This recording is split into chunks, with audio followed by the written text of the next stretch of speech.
skills, and of course the players on display, young but yet full of vibrance, and they are going to put on their good show for you, the viewers. This is something, though, that we are looking forward to seeing. This is something that is, as I said at the start, new to the Caribbean, and we do like new things. We do like to try out different things, and although it is a twist on the traditional football, which we are accustomed to, or soccer for the U.S. audience who already know about OmegaBall, then this is going to be one that you want to take in and see exactly how it is. We've already had a game before, but of course, after watching that game, I've formed my own opinion about this sport. I actually do love it already, and I know that it's not only going to be a good sport for competition, but a sport that is one for all of you recreationally to enjoy. So yeah, it's a bit of an overcast day here at Skinner Park, and we had a lot of rain earlier. That's why the conditions are a little bit muddy, but now 30 degrees Celsius, the temperature stands at, overcast, as I did mention, and yeah, we're looking forward to a really good day. Humidity, 71%. Yeah, so let's go on now and have a quick look at the rules. I'm sure you're dying to find out what this sport is about. I did say soccer or football. Soccer for U.S. audiences. U.S. already exposed to this sport, and football for us here in the Caribbean. It is football with a bit of a twist. And how to play in 3 teams. They start 3 teams, 3 goals. They defend those, ensuring that they don't get the other teams to score. It is usually 15 minutes for 3 periods, but for this exhibition match, we are going to see 3 periods of 10 minutes, so 30 minutes in total for a game, which is less than one half of football. It is that quick pace. And yeah, 5 players per team, of course, rolling subs, or flying subs for our Trinity audience, rolling subs for the remainder of the Caribbean. And we have a lot of, players here looking forward to play. So 360 degrees of play. That's the basics. Goalies can score, and yeah, no hands. It's strictly that easy. So offside rules, out of contention here, out of ruling here, and cherry picking is actually encouraged in this format of football, of OmegaBall as it's called, and no throw-ins, only corners. You'll see those, and then own goals. If the other 2 teams will be awarded points for an own goal. It's that simple. So the field is circular, 175 feet in diameter. The field is about half of a football field if you look at it, and it is literally smack in the middle of a football field, so it would touch both halves. 3 goals, as you can see, widely spread about equally, and they have 3 corners. Not really corners, because they're not really corners in circles, but 3 corners for this purpose. Yeah, so yeah. Andy Salandi is going to join me now. He is the man in charge of the entity putting this on TiDi Nation. Andy, thank you so much for joining us. And let me ask you quickly, why bring OmegaBall to the Caribbean?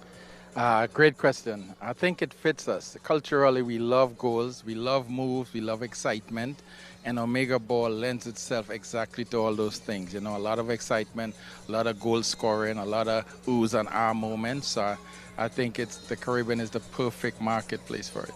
Yeah, and tell me now, we've started in Trinidad and Tobago. We've seen 1 game already. The young players are going to be on display here today, but just exactly where you hoping this goes? Yeah, a great question. I really hope it's going to penetrate the youth because, as you say, it's a variation of football, which means from a player development standpoint, I think it could only enhance your football skills. There's so many, transitional plays, attacking, defending, goal scoring, tactically thinking through the game. So I think I definitely wanted to penetrate the young marketplace. But I think the older heads, smart, have that knowledge base. I think it's going to be attractive as well. We have a culture here where a lot of guys are still playing over 40, over 50 football. And I think once they see this can also be something that they will love because the game intelligence, they have it. They may not be able to run as before, but they definitely have the smarts to really understand how to dissect this game and capitalize on the strategies that are available, Yeah, thank you so much, Andy. We'll definitely be looking forward to see how far this game actually goes. I like the format already. So yeah, that's it from me down here. Thank you, Andy, once again. Let's head upstairs now to Liu Chin, who's on commentary. He'll take you through this encounter. Yes, well, thank you, Gerard. I am here in the heights of Skinnerback here in San Fernando, Trinidad and Tobago, as you mentioned. And I am very excited to see the action here with the OmegaBall. Of course, earlier on, the girls did get an opportunity to showcase their skill in this new format of, well, I'm not sure if I can call it football, but this variant of football. And it was quite exciting. So as we get ready here for the boys intercal, they walk out to that iconic Champions League anthem. And the teams that we have for you today are a bit of a confusion, but I'm hoping to clear it up for you viewers. We do have El Dorado East. They are in blue and yellow. Of course, El Dorado East is known as Eldo Blue, so I'll be jumping from yellow to blue for El Dorado. And of course, we have Five Rivers Secondary. They are the team in red. And this new format of football, or variant of football, I should say, OmegaBall, proves to be quite exciting, of course. Developed in 2022 in the United States of America. They are known for tweaking sports, and this is one that they've tweaked, and it seems to be very successful, of course. Jared, in his interview of the CEO of TiDi Nation, would have brought to light that it is an exciting form and something that will do well in the Caribbean, as we are people who do like fast, quick things. We do like excitement, and this OmegaBall is something that will definitely be able to bring joy to the people of Trinidad and Tobago and the Caribbean by extension. As you see the three teams just getting into position, of course, each team starting with 5 players on the field at a time. They can make subs, flying or rolling subs, meaning that subs can just go in and out whenever they please. But it is a 5-man starting lineup, as you see the 3 captains there with the referees. And the coin toss, sorry, because there are 3 teams, so it is a bit different, and I'll explain that to you now. Each captain is given a coin, and the odd result of the coin toss is the captain that wins. So for example, if 2 teams get heads and the other gets tails, they win. They get to choose their goal. There's then a second round of the coin toss where it's normal proceedings. Whoever wins the coin toss gets to choose their goal. So just a bit of an addition, of course, to accommodate the 3 teams.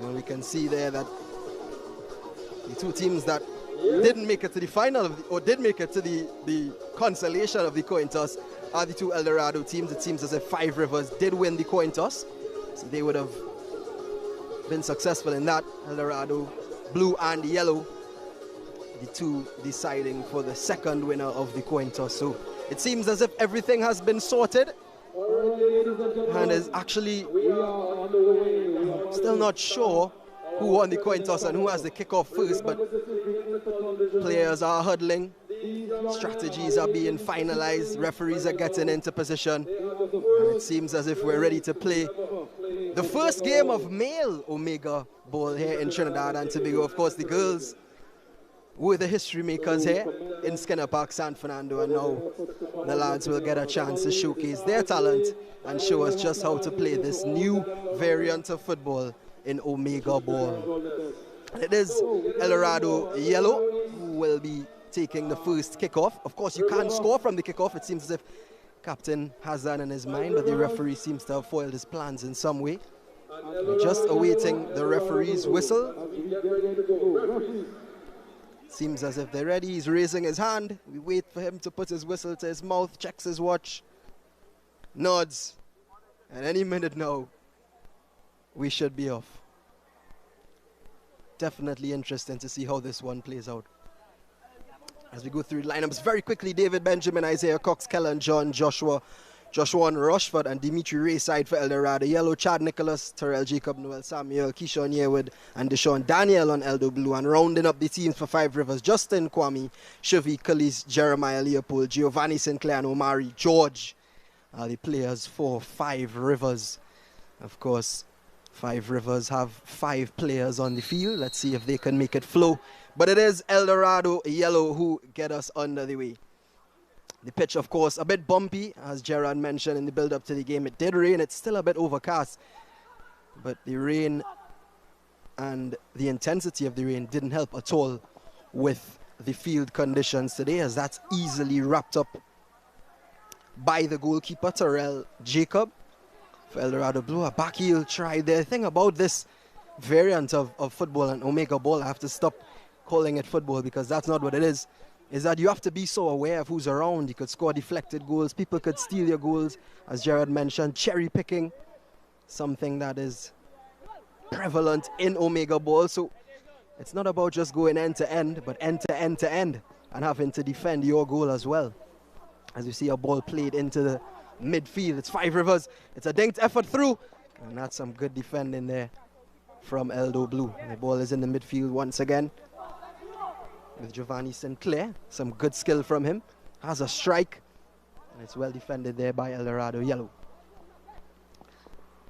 Definitely a game that's not going to be easy on commentators is OmegaBall, with changes in possession going to be happening very often.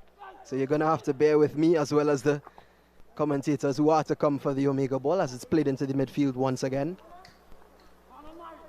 Omari George for Five Rivers, and possession is turned over but won back again by Five Rivers secondary. Very tall figure is Omari George. You could see why they have him playing in the defense, if there even is a line of defense, as players are given the freedom to roam and do whatever duty is necessary in their field or in their point on the field itself.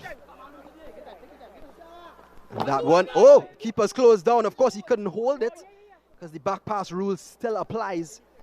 So a bit of confusion there, but in the end, they're able to clear it out, or are they? Possession given straight back to Five Rivers secondary, but it's back with Eldo Blue once again, and they can now rebuild. And there is George, has a strike. I think it did come off of Noel Samuel, and it should be a corner kick here for Five Rivers secondary.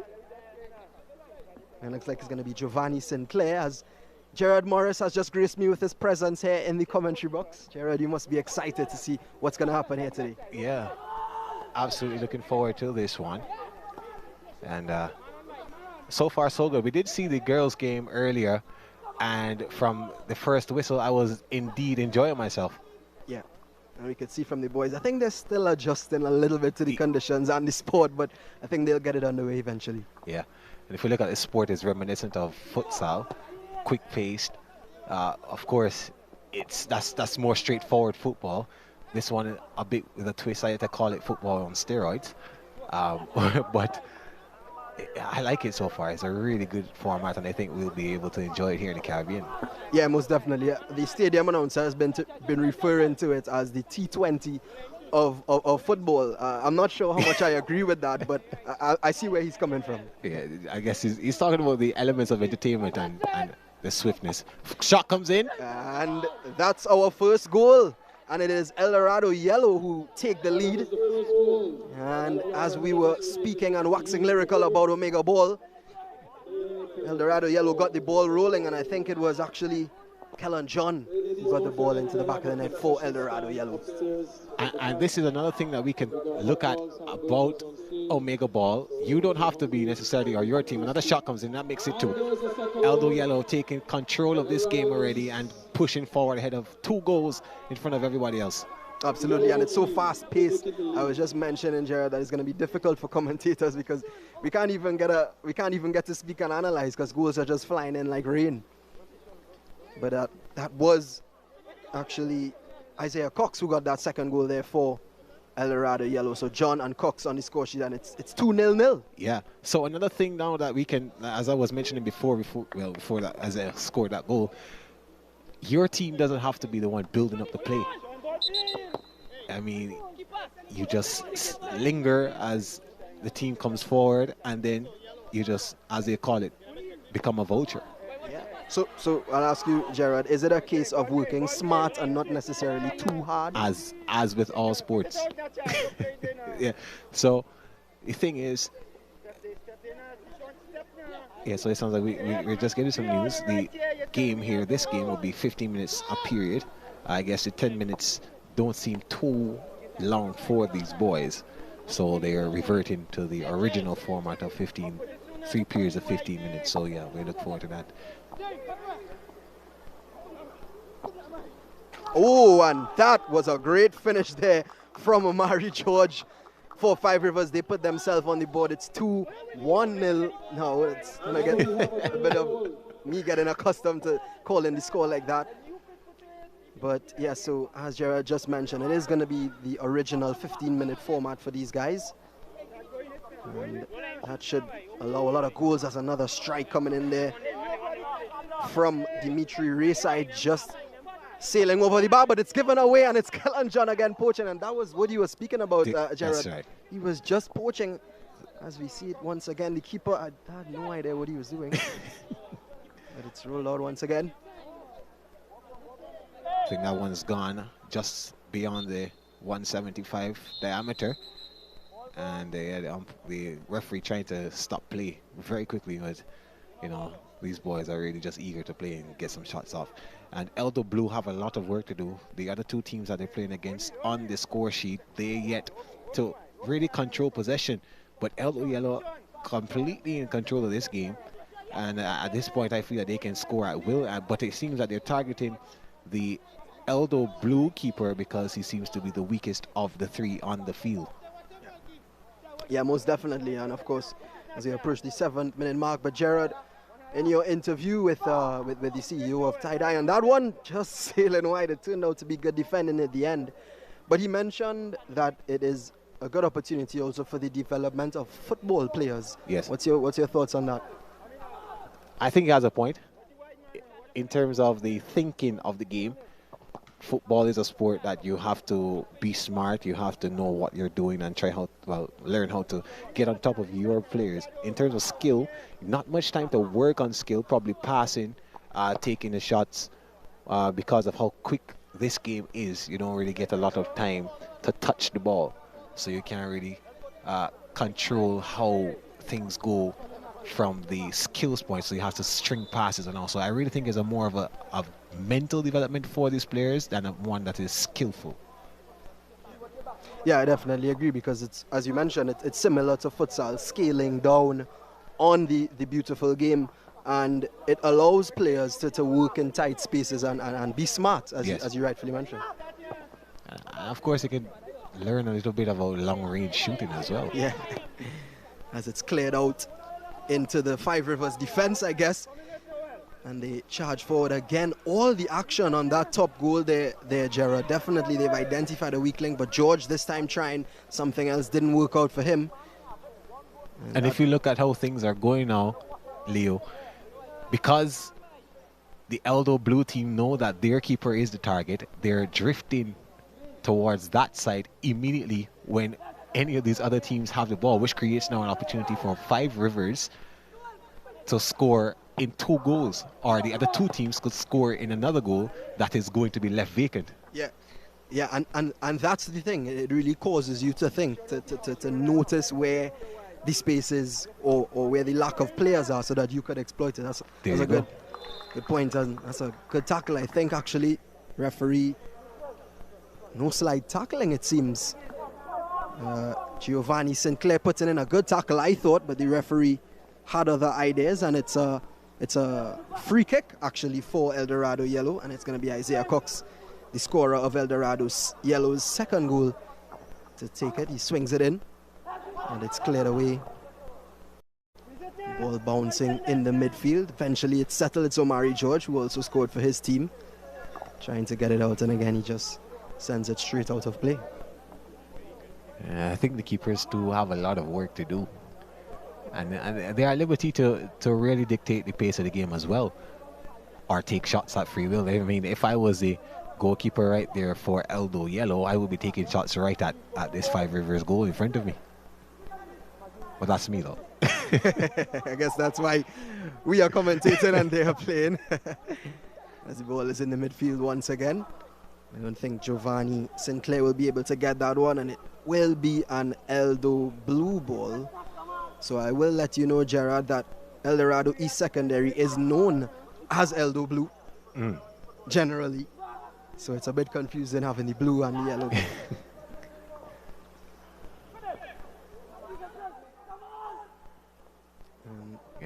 guess if we're on the historic, or should I say these facts about Trinidad and Tobago, we are at Skinner Park. Skinner Park, which was renovated and reopened in February last year. Lots of history at this ground, southern of the country. Of course, you know, San Fernando, the home of Black Stallion, Nyla Blackman, the Soca songstress, a shot that goes over the bar there. So that's really good from Eldo Blue, getting a chance off, the first shot off for the game. And yeah, this almost 100 years since this became Skinner Park. It was a... Sorry to cut you there, Yes, but that was a great save there. Omari George trying to equalize. It was a great save, but as you continue. Yeah. So this place was a sugar factory, actually. And then in 1930, handed over by the manager of Usain St. Madeleine, Gilbert Skinner. And thus the name Skinner Park, named after the man who handed over this piece of property as a gift to the people of San Fernando. What a goal that was! That was definitely a gift to the people of San Fernando there. Gerard Omari George getting his equalizer, and it's 2-0. Wow, Colorado Blue. 2-0. I like that. Another shot goes wide. Eldo Yellow now trying to go back ahead. But a lot of good history there, Gerard, that you gave on Skinner Park. Of course, further history being made with the playing of OmegaBall, because it's the first time, so Skinner Park seems to be a place with a lot of history. That's right. Toss on the front of goal, and that's a really good last dish defending. So yeah, now that we have seemingly a tie between two teams, now in a different format, if all three teams, well, let me not say a different format, if this was not an exhibition game, rather, so if this was tournament style, if all three teams end in a draw, tie, or are tied at the end of the regular time, they will play 7 minutes and something called silver goal. So silver goal is you have to score twice, and the first team to score 2 goals will then be declared the winner of that game. If at the end of those 7 minutes, those extra 7 minutes, for instance, there is still the deadlock, then we go to a golden goal, and the first team to score would then be declared the winner. So it is a lot to take in, but I'm sure as we, take it in more, we'll be more accustomed to the rules. I do think, though, Gerard, that it is a great idea. Of course, in speaking before the broadcast, you would have mentioned that it is a guy who used to work at ESPN, as that one sails over the bar from, I believe it was Isaiah Cox. But you did mention that somebody who used to work at ESPN and some relation with the X Games came up with the concept. It was a broadcaster for the X Games. Well, let me not say lost his job, but moved away from that facet of his life. And he came up with this. I mean, he was a soccer lover by nature. And by taking that, his name is Anthony Dittman, who, for those of you who are extreme sports fans, would know that he was a commentator on the X Games, would have worked there. And he and 2 other friends, Bob Funk and Jamie Herman, they were strategizing about to find a new football league in America, and something that wasn't traditional, different from soccer, different as they call it, and different from football as we call it. And then they came up with this part, this OmegaBall conversation. This was really just over drinks, just an informal conversation. They were talking about traditional football, and then they came up with this, and they were like, why not try to make an extreme sport out of football and just move away from what they call the boring, linear nature of the sport. Yeah, well, we're definitely seeing it playing out here as we approach the 15 minutes, which would signal the end of the first period. It is 2-0 in favor of Eldo Yellow, and Five Rivers Secondary School Eldo Blue still yet to get on the score sheet, as Giovanni actually that wasn't Giovanni Sinclair, that was Jeremiah Leopold having a pop. Wasn't able to find the back of the net. Any minute now should be the end of the first period. Eldo Blue will be looking forward to that. And this is a game that you have to be you have to be attentive to play it. The first period completed. A good save by the Eldo blue goalkeeper. But it wasn't counted. It doesn't matter. It was after the whistle. So yeah, 2-0, as Leo would have mentioned, heading into the end of the first period. Yeah, so they do have a bit of I believe it's a 5-minute break. Earlier on, when it was 10-minute periods, they did cut it down to 2 minutes, but now that it's 15, we're not sure, but those are the general rules of OmegaBall. They do have a 5-minute break in between periods. But Gerard, your thoughts on the first? Yeah, so just to confirm the results before we get into that, Eldo Yellow 2, Five Rivers 2 as well on the score sheet. Eldo Blue yet to get on the goal. They have only taken one shot that we've seen so far. Eldo Yellow and Five Rivers really putting some pressure on Eldo Blue, where they will be looking to ensure they get a better start to the next period. And it was a really good first period. And Eldo Blue, of course, they seem to be the ones that would have gotten a good start, had some work to do from early on. Here are some of the highlights from that. The first goal there coming easily, and a shot taken and easily tucked away, nicely tucked away. It was Cullen Thomas who got that first one, and we could see Eldo Blue under pressure for the entirety of this first period. Again, Cox nicking the ball off of the Eldo Blue defender and slotting it home beautifully. Some chances were created, of course. Eldo Blue creating chances of their own. They had a lot of time to play with the ball, sometimes too much in their own half, and, well, should I call it a half, or in their own third. And yeah, Cox again converting very lovely after taking that ball away. And Five Rivers, they weren't to be left out. Another shot here coming. That was a really good goal there, and it got them on the score sheet. Yeah, great strike there from Leopold, actually. And Five Rivers did score some beauties. Actually, there was a moment of fright there for the Eldo Yellow defense, but I think it's this one here. It's Omari George, the tall, well, I don't know if to call him a centre-back, but he has been playing in a defensive line. What a strike.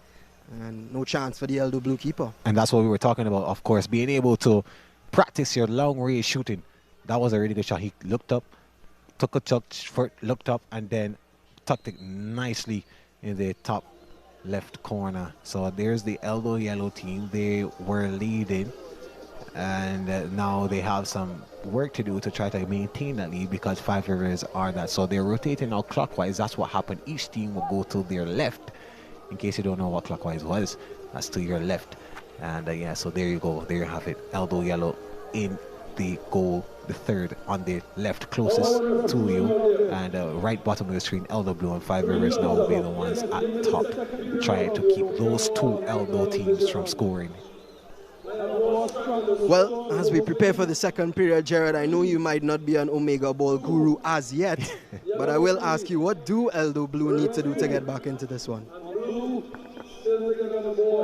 String passes faster.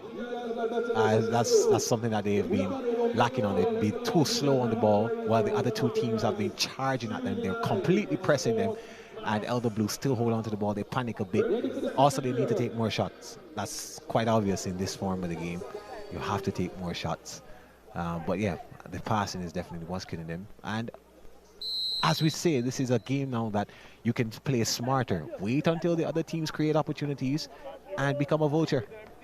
Yeah, well, Five Rivers straight into it there. I think it was Giovanni Sinclair again trying to get on it, and he does get on the end of it this time.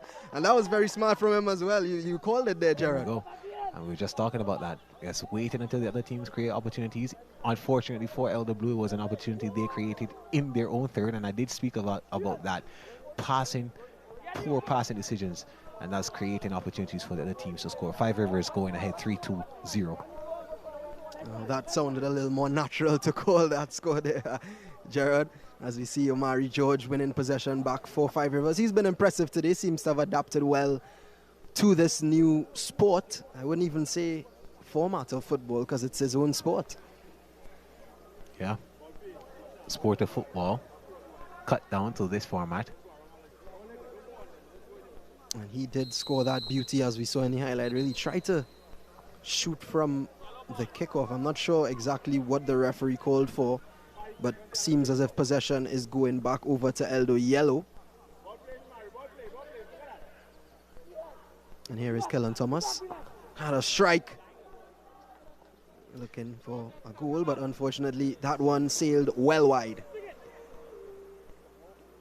So, Leo, we are watching three teams as Eldo Yellow almost got a chance to score. That was shot is wide. But yeah, we are watching three teams. Intercall. And intercall, for those of you who may be wondering, is a format of, or should I say, an age group competition in SSFL, Secondary School Football League here in Trinidad and Tobago. We do carry it live on SportsMax, of course. And some of these players would have featured, some of them new, stepping up this year to this age group. And yeah, they're getting a chance now to be the first in their age group, in their competition, to get a taste of OmegaBall. Yeah, great point, history makers in their own right. And could we possibly see a intercall OmegaBall eventually being established in Trinidad and Tobago or throughout the Caribbean, even in Jamaica or all the other countries that have a big secondary school sport scene? Yeah. And it looks as if these players are enjoying it to the point where they probably would want it to be incorporated in their in their schoolboy football season. I say schoolboy football because that's what it is. It's schoolboys playing football. I know that's really attached to the Jamaican country, or to Jamaica, but it is schoolboy football, and of course SportsMax, the home of schoolboy football, SSFL included in that. Yeah, certainly. That seems to be a Five Rivers ball. Still 3-2-0 here. Five Rivers in the lead, taking an early lead here in the second period through Giovanni Sinclair. Kellen Thomas, Kellen John rather. How did that go over the bar? Seemed to put his toes in that one. Should have tucked that away and make it 3-3-0. Oh, a harsh collision there.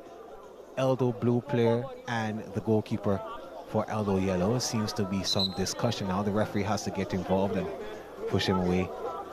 But some issues there. Yeah, I think there was a collision. Yeah. There on David Benjamin. Seems to be on the wrong receiving end of it. Yeah, just no intent there really. Well, Samuel, I think it was, who made contact with him. But Gerard, you fancy your chances in OmegaBall? You think you could light up a field of OmegaBall? Recreationally. Politically well said. No, I really do think, though, that this is going to be a really great pastime. When I get back to Jamaica, I am definitely going to see what I can do about it, because this is indeed a format that should be treasured. And it is not traditional football, but it can be enjoyed by everybody.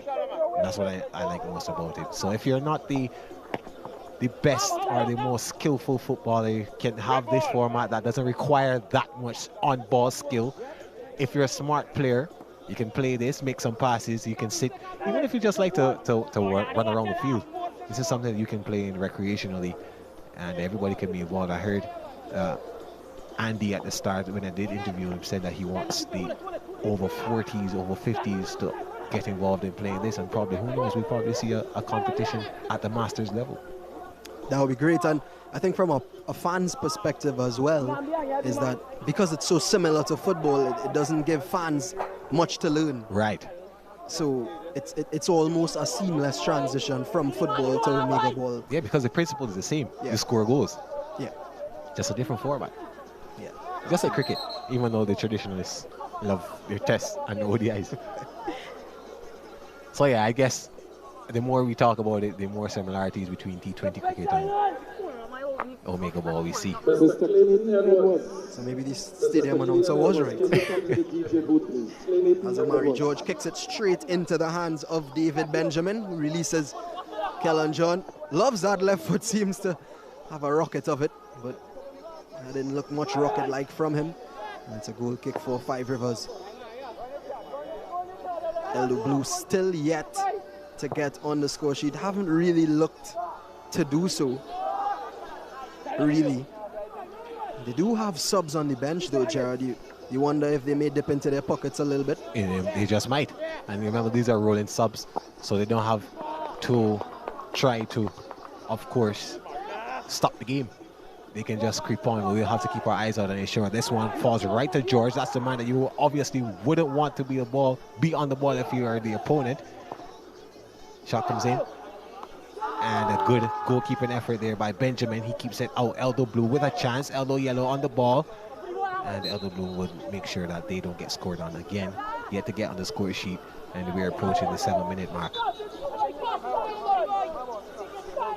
So we are seeing a sub being made just off of your shot there. It seems as if Jaleel Barrow is coming on for one of the goal scorers, and who I thought was the most threatening player in Kellan John.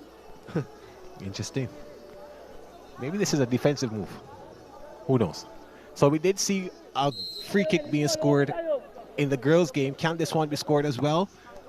That's good defense there. Holder keeping it out. That's a cricketing name. We are talking about the time now. We are in time for the T20 World Cup. West Indies into the Super 8. Were you at the game on Friday? Unfortunately, I wasn't, but I did watch it.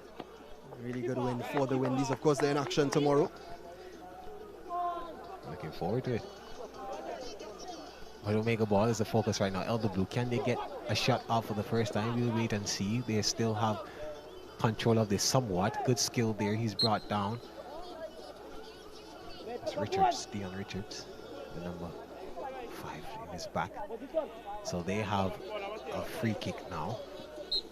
Elbow Blue finds a good pass. He gets it back, but that one, again, passing, their issue. And if they can't string passes, somebody has to just take shots. A bit of a tactic or strategy though, Gerard, that I just thought of as you mentioned the free kicks, as we see Giovanni Sinclair connecting. He's been impressive today as well for Five Rivers, but surely if you see your opponent shooting to goal, yeah, you should position yourself to poach. Exactly. And again, that's why we talk about, we emphasize on the playing smarter. You have to but because of how fast-paced it is, you may not have time to think, or sometimes things slip you in a play and you say, oh, I could have done this or I could have done that. And then the next time you get the opportunity, you seize it.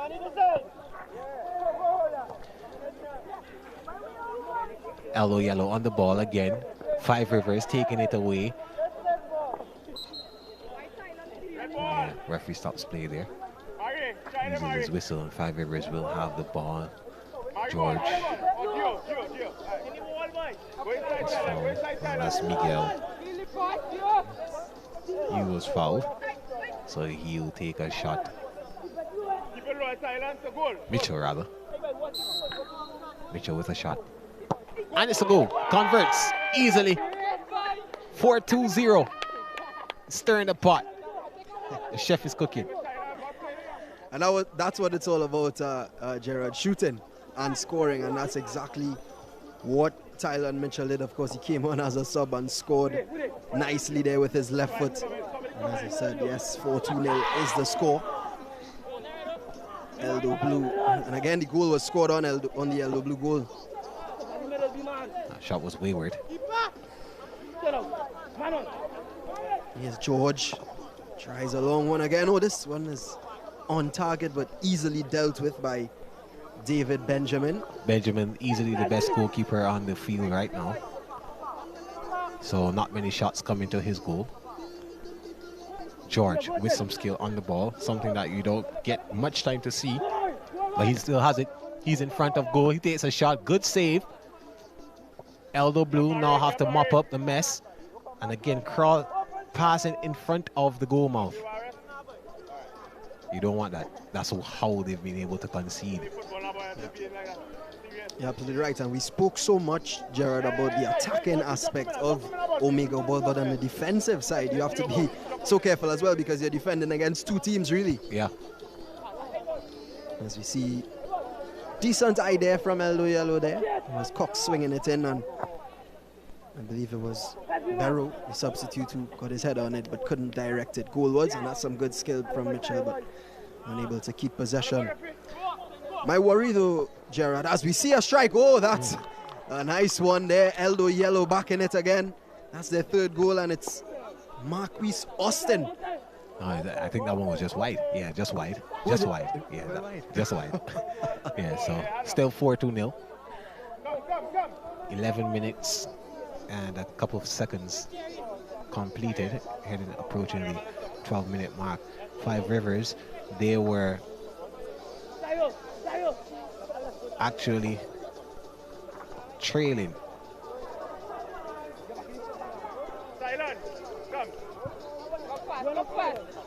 Score is 4-2-0.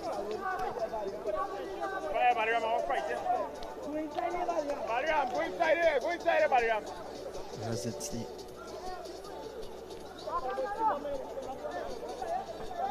into the 13th minute here of the second period here in Skinner Park, San Fernando. Five Rivers versus Eldo Blue and Eldo Yellow.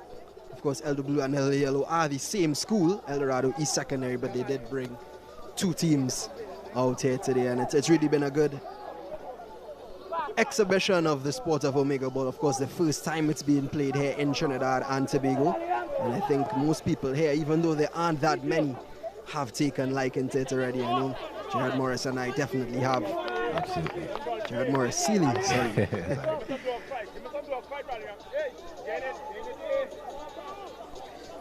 And it was 4-2-0. Eldorado Yellow.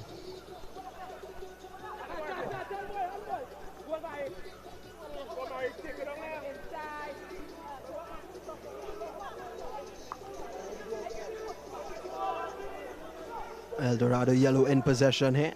Slips it through nicely. That's a good ball, but well gathered there by goalkeeper Jacob for Eldo Blue, and he releases his team. Can Eldo Blue get a goal in this one? Yeah, still yet to score. Eldorado Yellow with 2 goals. And Five Rivers coming from behind. Of course, they were up 2-0. Five Rivers having 4. 2 goals for Eldo Yellow. And those were the first 2 goals of the match. They haven't been able to score since Leo. Absolutely. Seems as if Five Rivers have just taken complete control of this one. We have seen glimpses, though, of the 2 Eldorado teams, as we see here, but it's cleared away. And right back into Five Rivers' possession. He has the space. Will he have a pop? He does, but it's well defended. So here's where I was talking about now. Let's bring up that issue of being smart again. So that ball falling right in the lap of Philip. Philip immediately goes back to the goal that everybody was standing at, instead of coming to the Five Rivers, to the Eldo Yellow side and trying to score on them, because everybody was on the right third of the field, and he had a clear path to goal. Yeah. So it's a case of awareness. There you go. Yeah, totally agree. Totally agree. As that one sails outside of Sinclair, and he approach the 15 minutes in the second period here of the boys intercall. OmegaBall and Giovanni Sinclair would have liked a better finish there. It would have been his team's 5th goal and his 2nd of the game, but remains as is. Yeah, no goal there for Five Rivers. As play breaks here into Eldorado Yellow. Can he finish it? It's a poor touch, but keeper does really well to come out and close down Marquis Austin. And I think Benjamin too is making it quite clear the importance of showing that you are a wall in goal, because nobody is trying to score on him. So they're afraid of Benjamin already. And that's the end of the second period. One more period left to go in this game. Five Rivers in comfortable position, but of course this is OmegaBall, so that can switch in a jiffy. Well said, switch in a jiffy indeed, as the players go into their second 5 minute, I believe, tactical break. The coaches will be giving them instructions. They'll be getting water. The score is 4-2-0. Five Rivers with 4, Eldo Yellow with 2, and Eldo Blue yet to get the ball in the back of the net. Gerard, I know you mentioned that they have to string the passes together, but the field conditions really aren't helping them out at all. Yeah, we did have a heavy downpour earlier this afternoon, this morning into the afternoon. On our way over, we were even wondering if we would be able to get some play, but as we got here, it has gotten significantly better here. The girls almost played in a waterlogged field, and these boys now have some work to do. They have to adjust. Eldo Blue, even though the conditions are working against them, they have to find a way now to make sense of things, how they're going. This was their first goal that they conceded in the period. Again, trying to cross in front of goal and then being chopped up. Second goal there for the period, taking Five Rivers 4-0 up, 4-2-0 up. And they almost created opportunities every single time that they had a good save there coming up. And Eldo Blue again on the ball, not being able to create chances. What they need to do, a chance there that was quite wide and almost going in. That one, it actually scored. So yes, 4-3-0. It actually did score. It actually went through the hole at the side of the net. So we have to reconfirm the score for 4-3-0. And yeah, that's our mistake. Yeah, our mistake. Just the net just giving us a bit of a visual disadvantage, if you want to put it that way. But playing games with us was the net. We are new to the sport as well. But yeah, 4-3-0. Nevertheless, the teams will make their final rotation, I believe. So it will be Eldo Blue on your bottom left third. It should be Five Rivers defending the bottom right third goal, and Eldo Yellow will now be on top. There you go. So yeah, clockwise rotation for the final time. So everybody gets a chance to shoot. And I wonder now if these teams will try to change up their tactics a bit. Everybody gunning for the Eldo Blue custodian.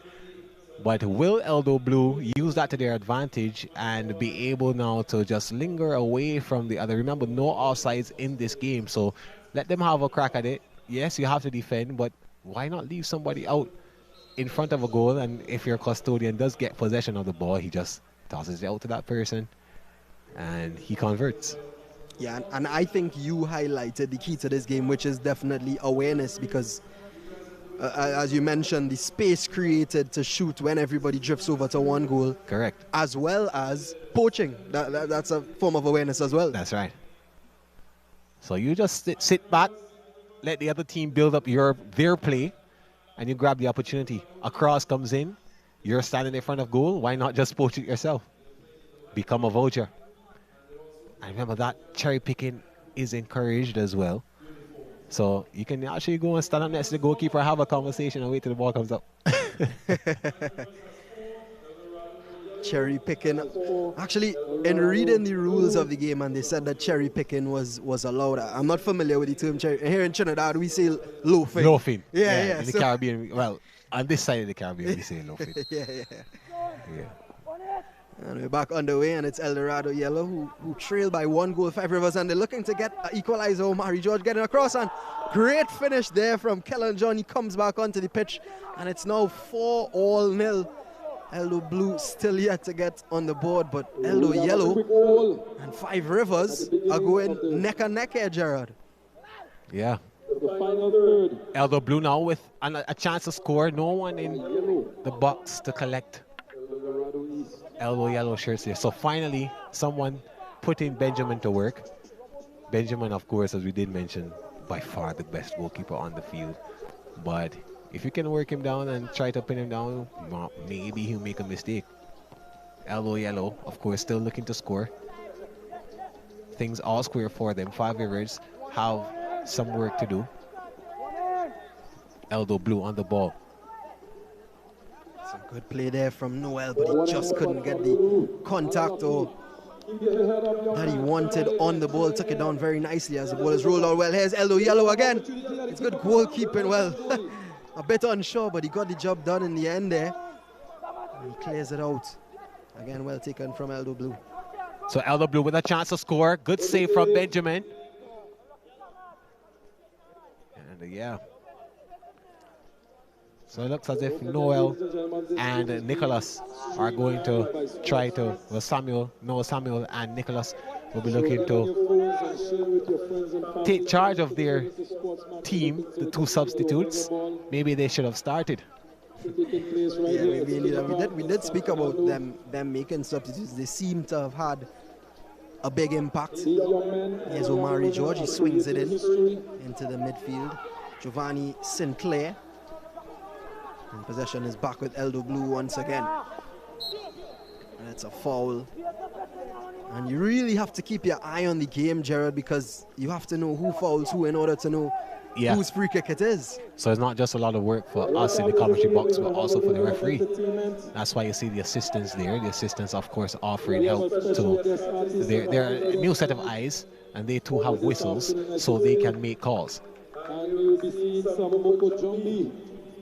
So we spoke about the game of OmegaBall possibly developing footballers, as we see some developments there in the Five Rivers score, and it increases to 5. It's Omari George once again.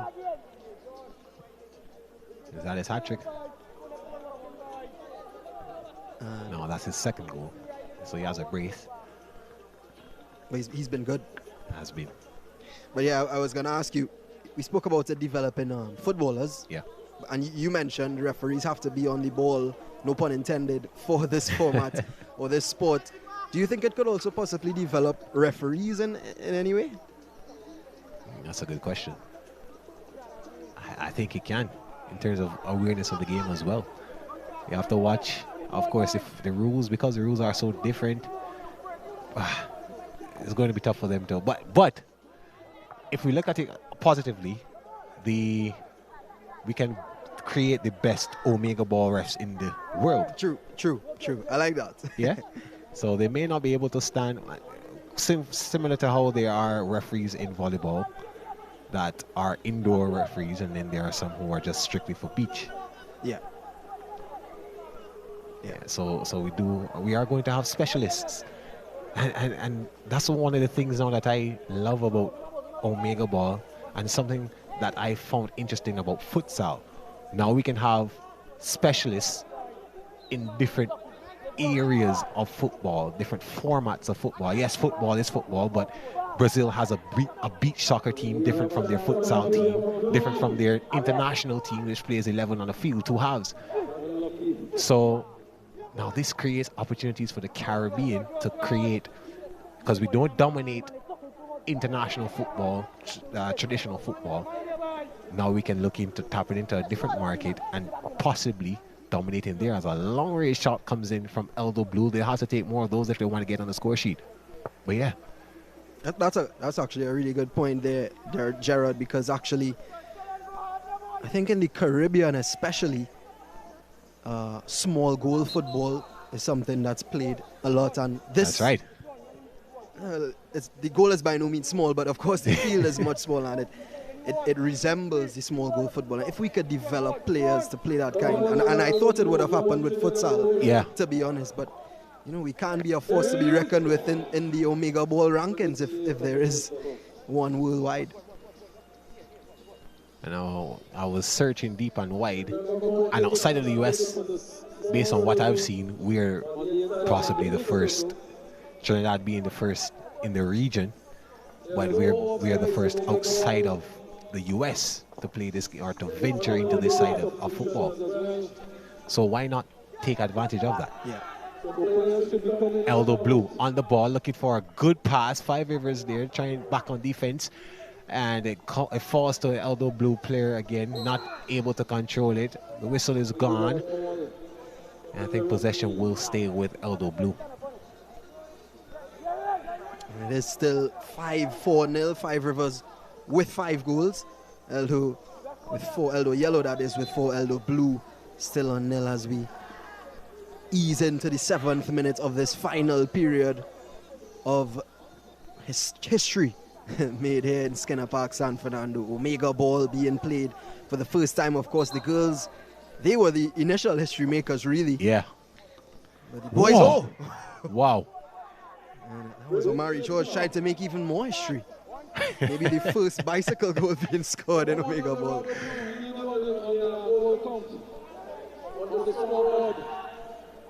Eldo Blue now with a chance, and there you go.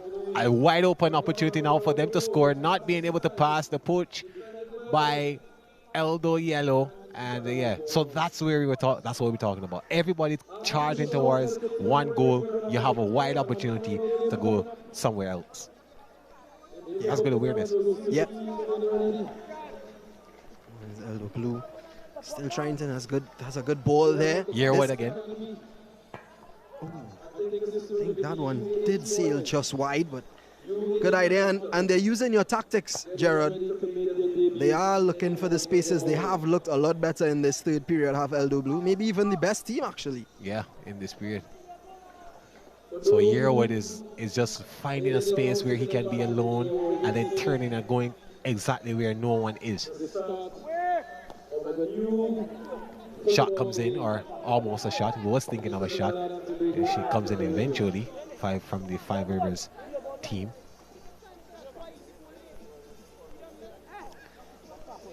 And of course, scorer Sinclair with the ball in hand.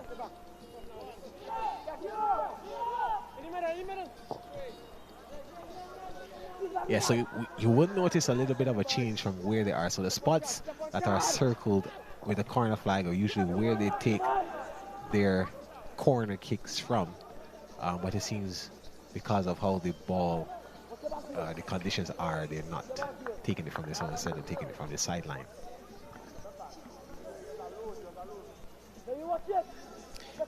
And it is Noel Samuel who whips it in. That's a good ball. Oh, and finally, Eldo Blue, finally. What a goal it was as well. A nice ball in from Noel Samuel, and I think it was substitute, and it was Deshaun Daniel actually started the game with a nice finish. Finally, Gerard. And their hard work has paid off in this third period. And that was a really good goal. Good delivery as well. Samuel finding his man very easily, and Daniel right there to convert. And we almost thought it was going over or going wide, but he tucked it nicely in the corner. He was satisfied. So 5-1, 5-4-1. Five Rivers with 5 goals. Eldo Yellow 4. And that one would have been a goal, but the whistle has gone. Foul. Infringement against Eldo Yellow. Samuel is stepping in to take the free kick once again, fighting with Nicholas, the two men who have really controlled this period for Eldo Blue. With some assistance, of course, ably from the goal scorer Daniel and Yearwood as well. So changes, probably this should have been the starting 5. And I guess though the coach has learned the hard way.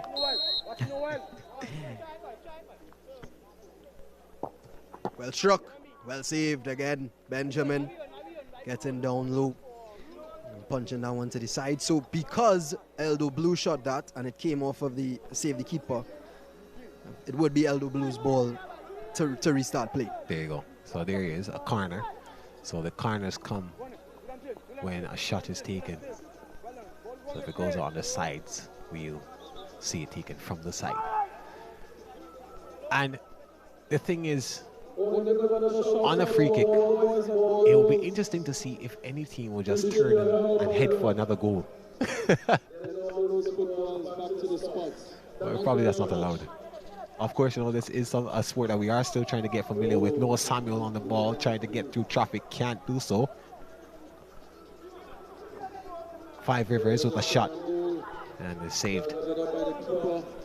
Eldo Blue now with the ball once again, looking for Nicholas, keeps it in, and no, not able to.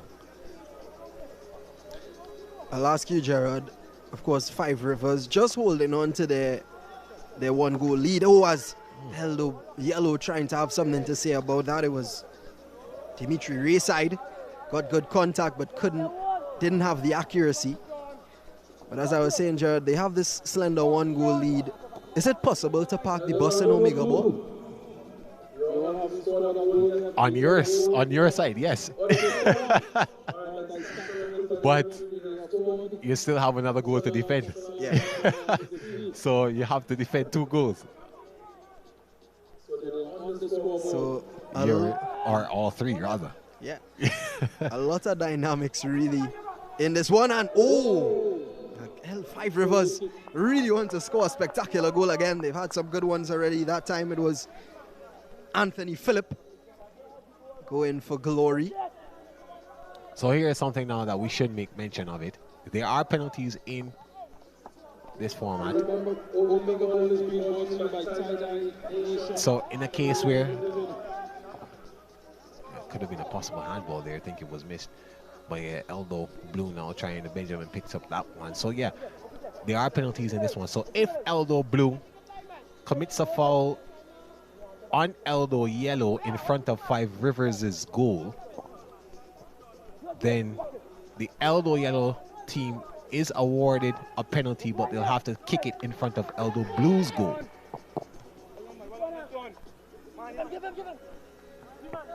Yeah, that one definitely would take a while for me to get accustomed to, though I do understand it now.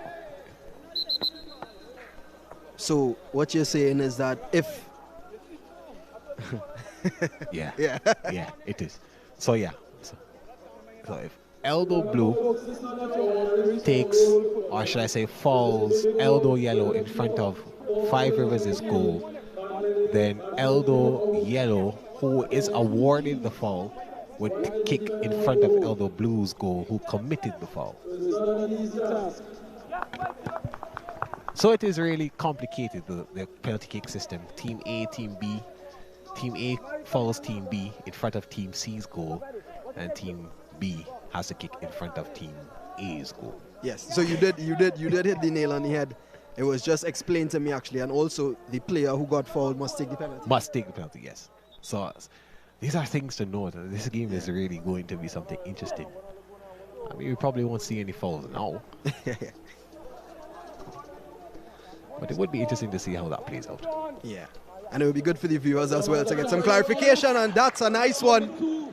Good finish, excellent finish actually there from Deshaun Daniel. And it's 2 goals for Eldo Blue. Maybe too little, too late, but still very impressive comeback from the boys from El Dorado on the blue side today.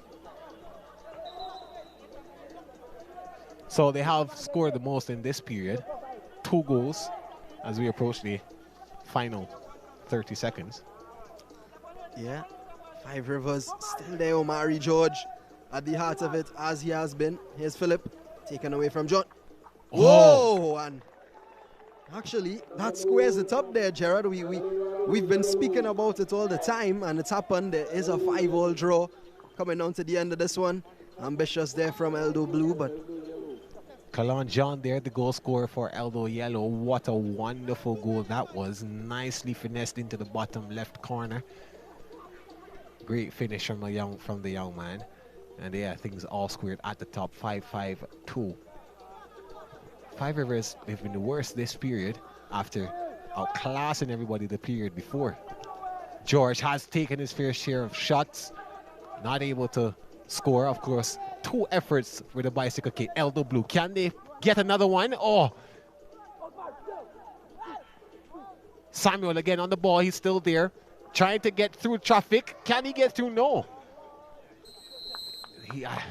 oh, and Noel Samuel nearly put the icing on top of the cake for Eldo Blue. Unfortunately, was unable to convert. But Gerard, it has to be said, we were well entertained over the course of that 45 minutes. Yeah, that was a really, really great game, of course. And yeah. Yeah, and it ends in a draw. Celebrations going down already. And we love to see that. Five Rivers secondary 5, Eldo Yellow 5, Eldo Blue 2. And we really were treated there, Gerard, to this new sport of OmegaBall. Yeah, so this is the exhibition day, the launch of it. TiDi Nation, TiDi Caribbean, of course, they did really well to bring this to Trinidad and Tobago. And again, it was a really good opportunity. So there's confirmation of the final score. Five Rivers 5, Eldo Yellow 5, and Eldo Blue, they get 2 goals. And it was a really good, entertaining game. Eldo Yellow, the first, or should I say, scored the most goals in the first period. Then the second period was all about 5 Rivers. Let's start with the look at the first period. Eldo Yellow got things, oh, rather, this is the third period. So they started, that was a really good goal there to get Eldo Yellow almost square. Well, yeah, they were square at that point.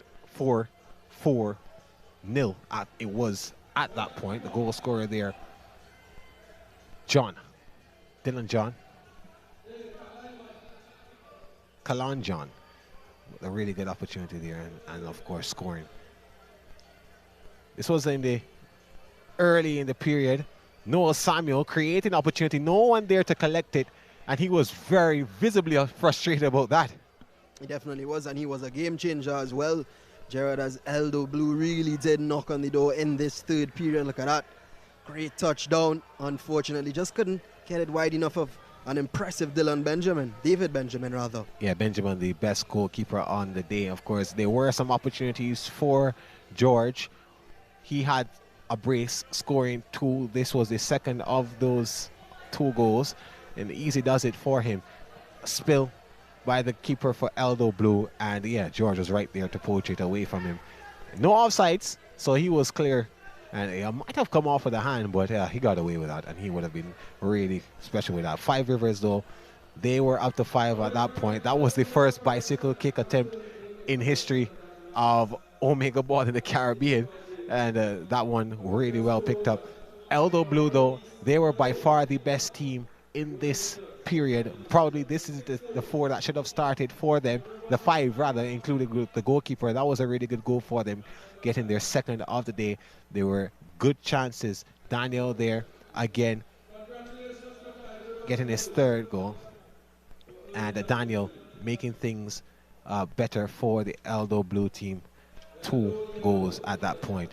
And yeah, 5 Rivers, they did create a lot of opportunities, and Omega Yellow, well, should I say, Eldo Yellow, were really good. So the final score in that game, 5 Rivers 5, Eldo Yellow 5, and Eldo Blue getting 2 goals. So we take a break, and when we come back, we call it the Moko Jumbi.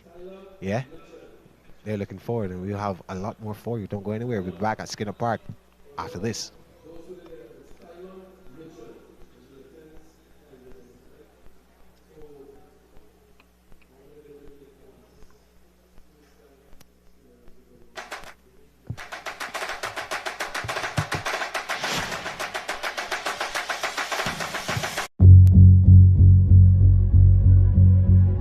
Immerse yourself in a truly British summer. Experience the splendor of the occasion. There is no event like it on the calendar. Racing at its most exquisite. The best thoroughbreds, the best in atmosphere. Royal Ascot, live from Friday the 18th of June to Saturday the 22nd, 8:30 a.m. Eastern Caribbean Time, 7:30 in Jamaica.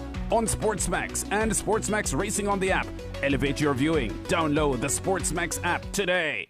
The Steel are on the road to the Magic's Globox Arena on Monday morning, June 17 at 3:30 a.m. in the Eastern Caribbean, 2:30 in Jamaica. Watch live on SportsMax and SportsMax Plus on the app. Your sports destination. Get the SportsMax app now. People look at stories through different lenses. I have my own take on some of these trending issues. Hi, I'm Mariah Ramharak, and welcome to In Case You Missed It.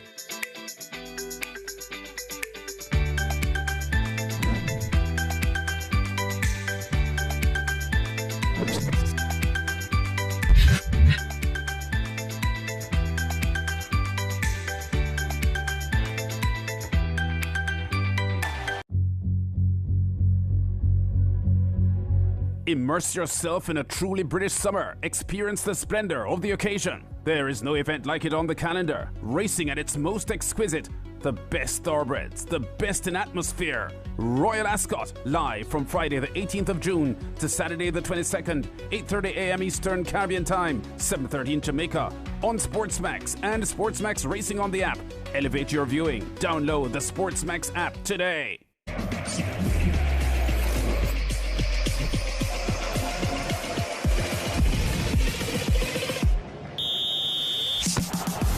Hey, I'm Ferran and watch La Liga on SportsMax.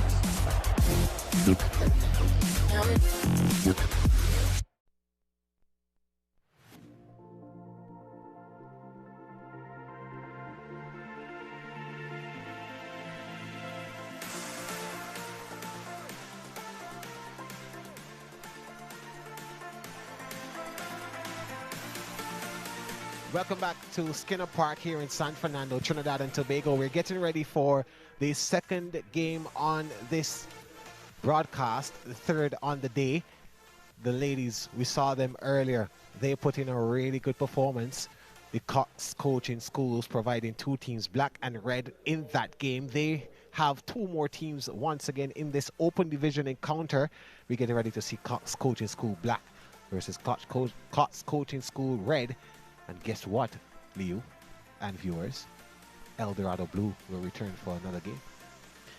Well, of course, they came out third best in the last game, but in the third period, they were the best team. So a bit of a switch up there, but maybe they'll be able to move off of the momentum that that they just came off of in that third period, Jared.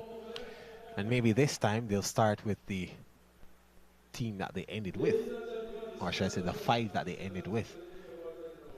So yeah, it is a wonderful day here at this place, Skinner Park, newly refurbished. The Calypso Fiesta is held here usually. And for those of you who are interested in Carnival, who play mass, who revel, who do whatever, who take part, who enjoy the festivals, who follow Carnival, the biggest show on earth, after the FIFA World Cup, I guess. Well, yeah, the Calypso Fiesta is held here. This is the semi-finals of the Calypso Monarch, or what you call the Dimanche Gras. I'm a very big fan of it. Marshall Montano, who said he was going to take a break from last Carnival, actually won this year's Dimanche Gras with a wonderful song. Yeah. Yeah. Soul of Calypso. Yeah, absolutely, and it was a great performance as well, well put together. Theatrics, if you want to put it that way. Actually took us on a journey during that song. From his young days, remember, he did start at the tender age of about 8 years old in front on stage. And now he's the undisputed king of soca. Trini as well, if you didn't know. I definitely did know. And the thing about it is, though Gerard winning multiple Soca Monarchs, multiple road march titles, now a Calypso Monarch, I think we have to shift from calling him the king of soca, probably to the king of carnival. Yeah, right. And the reason we're talking about it, if you're wondering, is because we're seeing the Mocha Jumbies. It's a bit of an entertainment here now for the fans that are here, for us as well. That's what it's going to be, yeah? So General Grant is on stage now. The Mocha Jumbies doing their thing, doing Dixie, as we like to say in Barbados.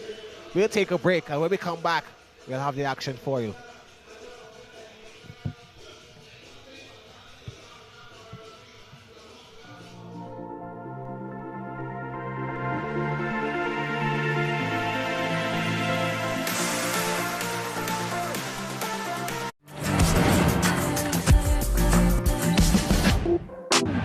Cardoso with the shot, and what a goal that is to make it Betis 3, Athletic Club 1. Johnny Cardoso. Betis open the advantage up once more. Betis 3, Athletic Club 1. Out by Bade, only as far as Luka Modric! Oh yes! Luka Modric rolls back the years. He's just come off the bench and he's turned the game with a superb goal. Slid through to Luca Romero, he goes for goal, and that is even better than the first one, arguably. Luca Romero gets his second goal of the game, he's done it once more. Atletico Madrid get themselves in front, Romero equalises, it's Almeria 2, Atletico Madrid 2. Yes, might get the cross in, he's caught late there, it's hit on the volley, it's smashed into the net, it's the opening goal of the game. Osasuna score, Unai Garcia with the goal. Dubikas And now it'll fall away for Machis. Oh! Darwin Machis! Unbelievable finish! And Cardiff have rescued a point. A stunning, stunning strike from Darwin Machis.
OmegaBall is where the action is. Skinner Park, San Fernando, Trinidad and Tobago.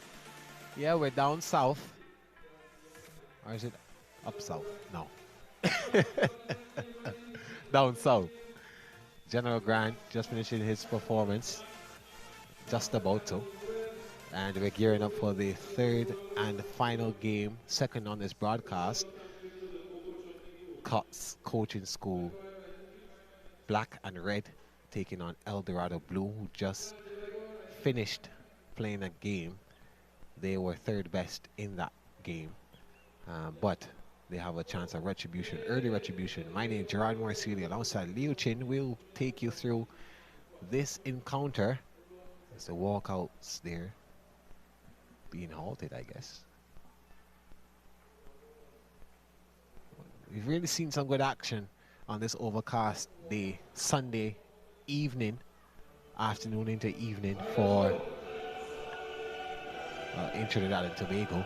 And yeah, we had some muddy conditions earlier. The girls played in the worst of it, but they fared off pretty well. Scored a lot of goals in that encounter. And the two boys games now. This one is an open division. The one that we just saw was intercall. So yeah, this is another part that's interesting, Leo. The lineups, 3 teams lining up, one going across to greet both teams. Yeah, it's a long line, longer than we're accustomed to in football, but really have been impressed by this new sport in OmegaBall and all the variations. I think we've gotten the hang of it by now. I hope that our viewers have as well. As the 3 teams get ready, the Champions League anthem ringing off. And I'm sure they're enjoying it as well, yeah? The viewers are, as much as we are. Because, mind you, this is really a game. It is traditional, well, it is football with a twist. Same basics, or same objectives, rather. You kick a ball to the goal and you hope to score. Obviously, it's much deeper than that. But in layman's terms, it's simply that. You try to score. Absolutely, and we've seen a lot of goals flying in the last one. Of course, a 5-5-2 scoreline. 5 Rivers with 5 goals. Eldo Yellow with 5. And team in action here, Eldo Blue with 2. So the coin toss just finished. Now, this is interesting. All three captains flip the coin, and the one whose lands on a different side. So if two of them have tails and the other one has heads, the captain with heads would then choose which side he kicks to. Yeah? Yeah, and then furthermore, I think the other two teams that lost the initial toss do another toss to decide which goal they shoot at as well. There you go. And that toss is done by the referee. So the three captains tossed first, and then after that, the referee takes over, should I say, the referee who's standing in the middle with them. Because all three referees do have whistles and control of calls in the game. Fascinating. Really is a mouthful at times. I guess the more people familiarize us, the less we'll have to explain. Yeah. It becomes like second nature, really.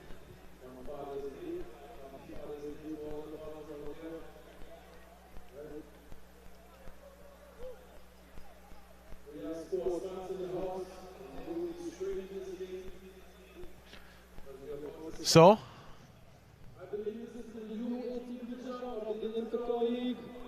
Cox Coaching School Red, or should I say Cox Red? We call them Cox Red for short. They have first possession. They'll be kicking towards the top and the left bottom third. As you can see the formation out there. So to the right of your screen, that's where Cox will be defending. At the top, that's where Cox Black will be defending. And Eldo Blue at the bottom of your screen there to the left. So let's go through it quickly and get ready for these two, or for this encounter. And we await kickoff.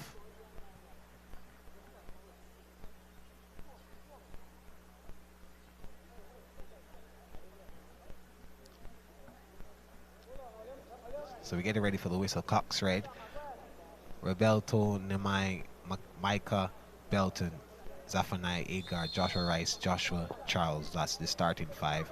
For Cox Black, Dejon Reed, Khalik Perez, Micaiah Peters, Kervin Del Pelch in the goal, and Emery Emmanuel. That's the starting five. And then El Dorado, East Blue, we'll see the same starting seven. The starting five that came off, led by Noah Samuel, the number 7. Kishan Yearwood, number 10, out there as well. Elijah Holder.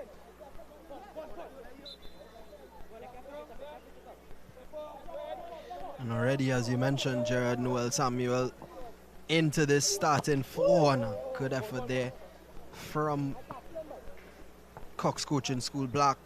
But Noel Samuel, So that's the first time we saw the goalkeeper actually go after it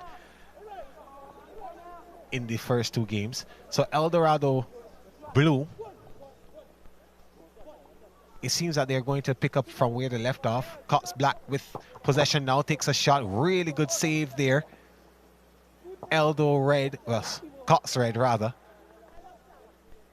provided an opportunity. Eldo Blue missing out. Already, Gerard, we see teams taking more initiative to just shoot, get your shot away and put some pressure on those goalkeepers from early on. I want to ask you a question though, Leo. I want you to look on the pitch and tell me if you see any familiar faces out there in the goal. Well, I already know who you're making mention of. If I'm not mistaken, David Benjamin. That's right. So it seems as if there was a transfer window in the break while General Grant was performing. So David Benjamin in goal for Eldo Blue. He played for Eldo Yellow in that game prior to this, in the game in front of this, just before this rather. And I really like what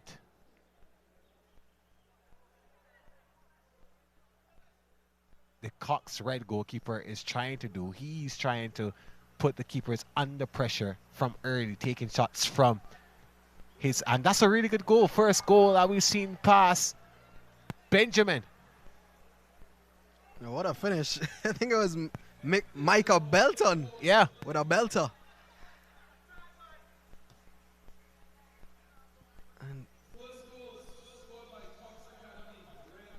And it is Cox Red. Gerard who have the lead. It's 1-0. So now they're putting pressure on Benjamin. He has a lot more work to do than he did in the game before this one. Do you think he's the weak link in this game? They're targeting him. I'm not sure if he's the weak link. Maybe some tired legs or tired hands. Yeah, and because they know that, they're putting him to task from early. But the Cox Red keeper, Rashawn Wren, he has shown himself up to the task. They have taken a couple shots against him. These players know each other, of course, Cox Black and Cox Red. Cox Black with an opportunity to score, and they do so. And initially saved by Wren. We were just lauding him. Commentators curse, I guess. And yeah, DeJohn Reed scores the first goal for Cox Black.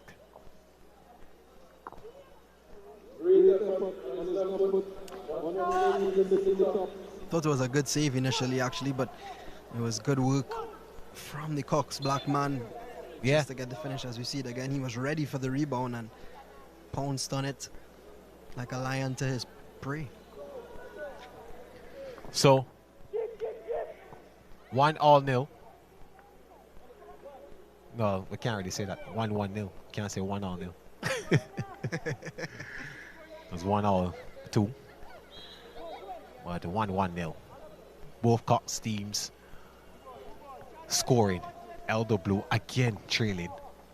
But maybe their fortunes, they won't have to wait this time so long for another goal. Benjamin, I guess he was taken by surprise. Yeah.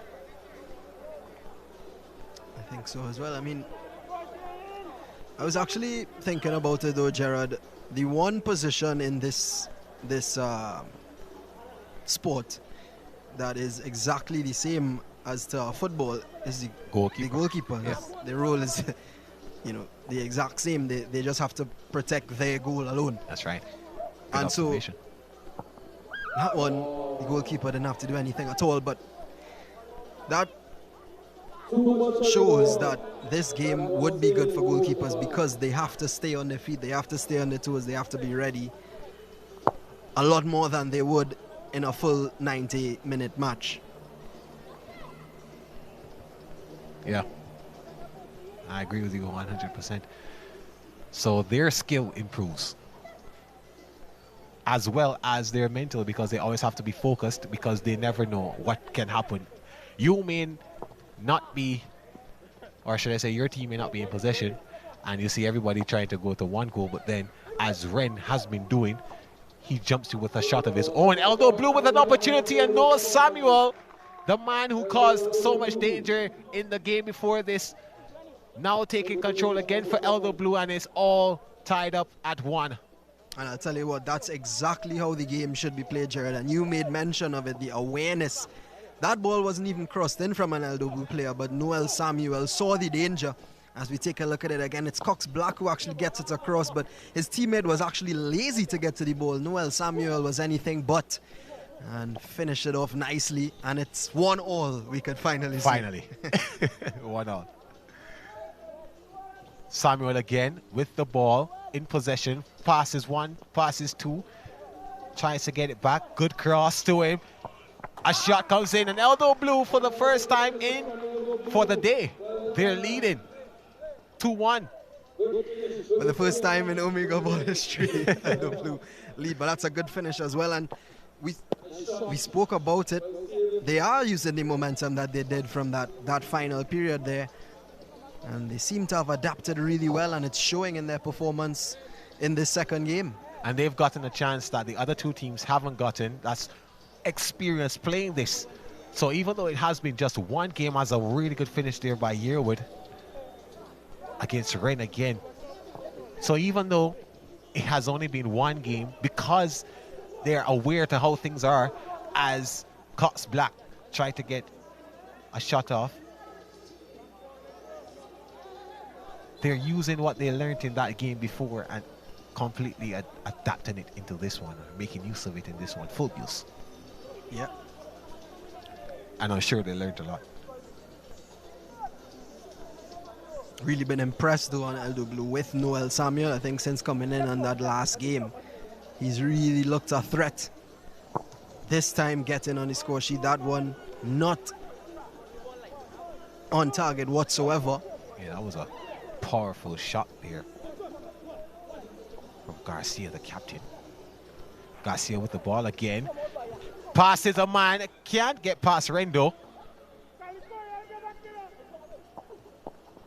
Oh, almost an own goal there. Almost an own goal indeed. So we've seen, with regards to the own goals, we've seen two different happenings, or should I say two different consequences of an own goal.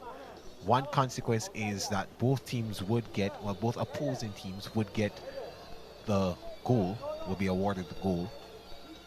But there's another one where the team that scores the own goal would lose one of their goals. Yeah. So how, let me give an example. If Eldo Blue scores an own goal, and I'm just using Eldo Blue because it's the easiest name to call right now, they would either lose one goal, or the two Cox teams would be awarded a goal, and it would then all be tied at 2. So you just have to wait to see what format what rule they're using here in this exhibition game.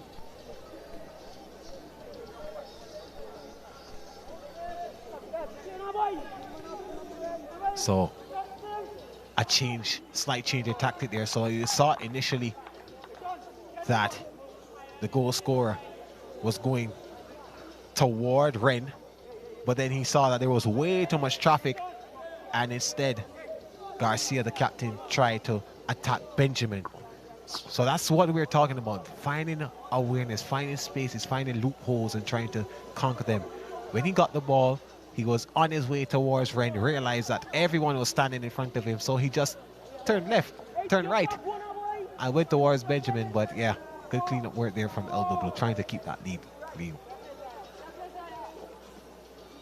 Yeah, the more and more these guys get on an OmegaBall pitch and play the game, is the more these things will just come as second nature, as we mentioned before. For us, more for the players, so they'll know the positionings, they'll recognize the patterns in the game and be able to easily adapt to the various situations. That one sailing over Noel Samuel has his hands on his head. He played a great ball into his teammate there. Yeah, Samuel and Holder linking up. They are trying to link up Holder, putting that one over the crossbar. Samuel was like, I should have just shot it. The kind of form he's in, you do back him to score those ones. Oh, Garcia.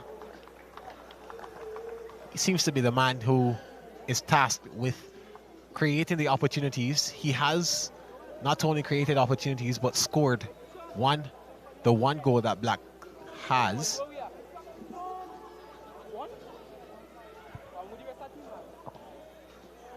So there you go. Trying to get that one into his teammate. Samuel again. He's watching very closely. Garcia finds a pass. And yeah, easily converted. So, Eldo Blue, 2. Cox Black, 2. Cox Red. Have some work to do. That's a good goal there from Cox Black, but again, just to make mention of the positioning of Noel Samuel, he's proven to be a real nuisance. Actually, it seems as if he's just stationed right in front of the Cox Red goal. He's just yeah, exactly. And confusing the defenders as well as the attackers as well. Yeah, so he's been taken off now. Noel Samuel had a lot of work to do, so he's taking a rest, and in for him comes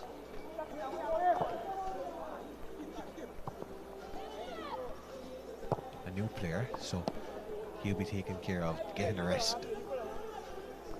Is the young lad giving the other 4 some work to do. Garcia now takes that down beautifully. He should take a shot here, tries to find some space, creates it, and finishes. That's a brace for Garcia. Not much celebration. Another day at the office for him. That's a really well taken goal there from Garcia. Puts his team in the lead.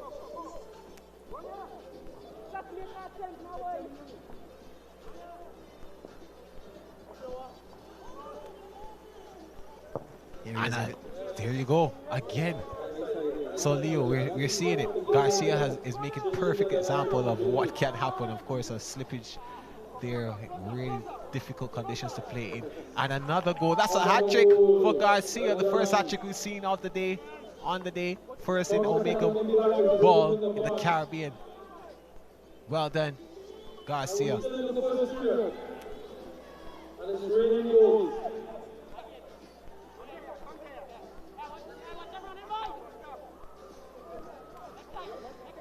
So, of course, Gerard, the man who has scored the hat-trick, Justin Garcia.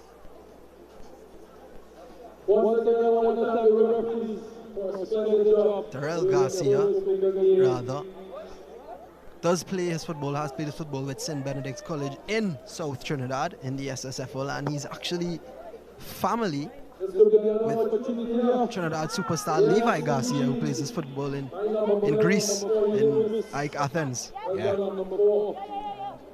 As we speak about him, he scores his 4th goal of the game. So I'm glad you've mentioned Levi Garcia, referred to him as a Trinidadian superstar, because that he is. He is very well loved among the Soca Warrior fan base. A really good goal scorer is he as well, Levi Garcia. We carry many stories about him on SportsMax. Has made his mark in Greece, AK Athens, as you mentioned, his team. So, no doubt that Darrell has that skill in his blood, and of course, that potency in front of goal. So here he is again. Can he get 5? Lovely turn from Garcia. Probably a little bit too much power there instead of control. So yeah, that's it for the first period. And we've already had 8 goals. Wow. So you've seen almost all the goals from the last game scored in 1 period, Leo. So it just tells you the type of game this is. And Levi Garcia's family, Darrell, is the man so far. I'm sure, Levi, if you're watching, you'll be very proud to see what Darrell is doing. I can't even blame you for mistaking Darrell for Levi, because he's putting in a Levi performance right now, isn't he? Yeah, so here's confirmation of the score after the first period. Cox Black, they have 5, Eldo Blue on the score sheet. They were leading at 1 point, 2, and the Cox Red with some work to do if they want to catch first Eldo Blue and then go on to take the lead. They have 1 goal in the bag, and we take a small break, the players do, before they rotate clockwise and switch positions. So far has been really good, Leo, and we've seen 8 goals scored so far. The other game finished 5-5-2. Do the math, that's 12 goals. So you've seen just 4 goals less in just 1 period. And it has been a pretty good start from each of these teams. I'm sure we'll see more of it. This was how we started. Cox Red did get us on a good start, but Cox Black was the first one on the score sheet. They had the majority of the shots in this period. There you saw the goal there coming from the Cox Red team, who was first on the score sheet, took the lead, and David Benjamin, who was represented Eldo Yellow, but shortly it was a reply from the Cox Black team. Garcia with a shot, saved initially by Ren, but the cleanup job done, giving them 1-1 advantage. Noah Samuel he too, really good. So far, he came off shortly after scoring this goal, and he really setting things up for his team to this point. I must make mention as well, Gerard, that the Cox Black team is their A team and the Red B in their B team, so you will see a lot of the younger faces in that B team. Of course, we could see the, no disrespect to the Red team, but we could see the gap in the performance between the A, which is the Black team, and the B, which is the Red. So there you see how things would have changed now. Eldo Blue, they're now at the top. Cox Black on the right, and Cox Red, bottom left of your screen. That's the goal that they'll be protecting. And they don't have nothing to be ashamed about, Cox Red, of course. To be very honest, we're seeing Ren, who has conceded the most goals. He had to pick the ball out the most onto the back of his net, but he has been really good as well. He, as many goals have been scored, I think he has more saves. So nothing for him to be ashamed about. I was about to say, I mean, though he's conceded the most goals, he's actually looked the most convincing keeper. He's even had some shots at goal as well. So I don't think he'll be too disappointed with his performance thus far. So we're getting ready to start the second period. Cox Black, the men who are leading. I should say the boys who are leading. Open division this is though. And they get things underway for a second period. Referee in the middle says, let's get it on. And they do. Cox Black with a chance already. Garcia is off. Couple changes here. Noah Samuel is back on and he scores. So we were just talking about how influential he was. And immediately as he returns to the field, his influence is felt. Yeah, that's a cool, calm and composed finish there from Noel Samuel. Again, getting in a good position. And with a cool head, slotting it into the bottom corner. Instant impact. Eldo Blue on the ball, trying to get past that man there. He's brought down. Referee says it is a foul. So yes, even though the rules are slightly amended, or very amended, fouls do play. Is that in? That's in. Wow.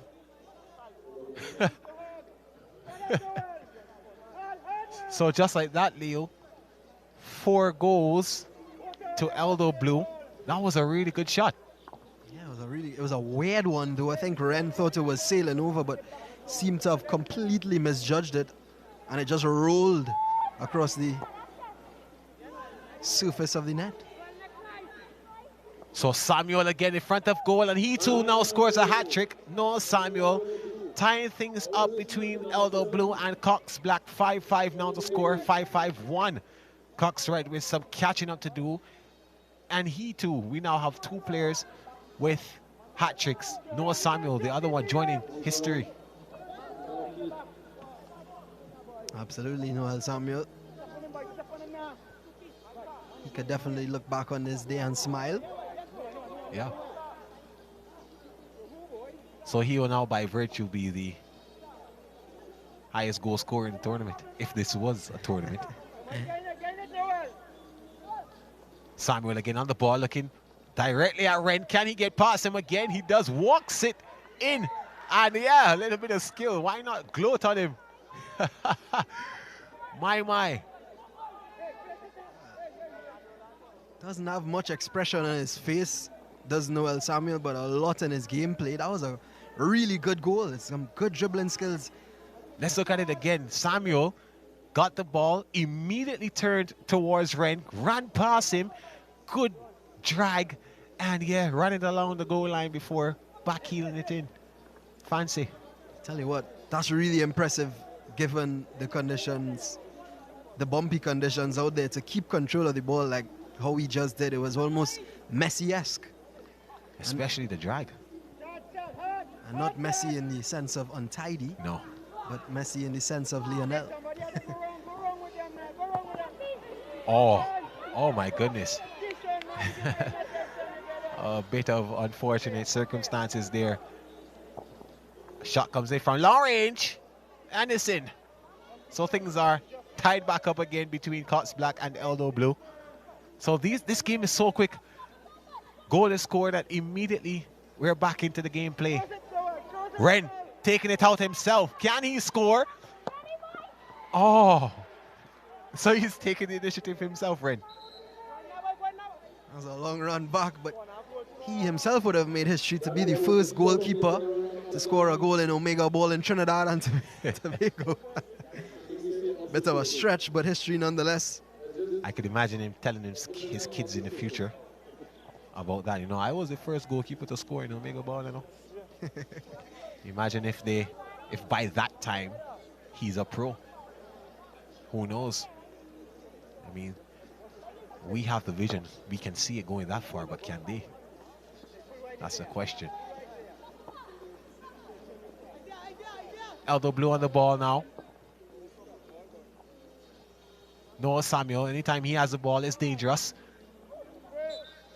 And yeah, referee blows the whistle and calls back the play. Samuel should have a free kick.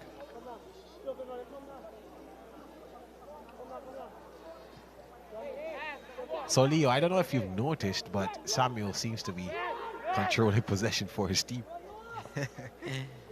It wasn't that clear. But yes. And the thing about it is, Gerard, as we mentioned in the first game, is that he's not really all over the pitch, but he's playing smart more than just running around. Yeah. And trying to win back possession. He's in the areas where he knows the ball will fall to him, and then he does have that ability to just dribble past players. He's a good finisher. So actually his game is very well suited to OmegaBall. So just for some clarification on the corners, the team that takes a shot is the team that would be awarded the corner if the ball goes out of the goalkeeper or off a player from that team who's defending the goal. So if I am from Eldo Blue, for example, again, the easiest name to call, so I'm using him. If I'm from Eldo Blue and I take a shot at the Cox Red goalkeeper, as Samuel has done a couple of times, and the ball goes off a Cox Black player, then I would not get a corner. I would instead get the ball from the sidelines. But if Ren, the goalkeeper, pushes it out, deflects the shot, parries it out, then I would get a corner kick from where you see the circles there and the flag at the top of the screen. We're coming along, Leo. Yeah.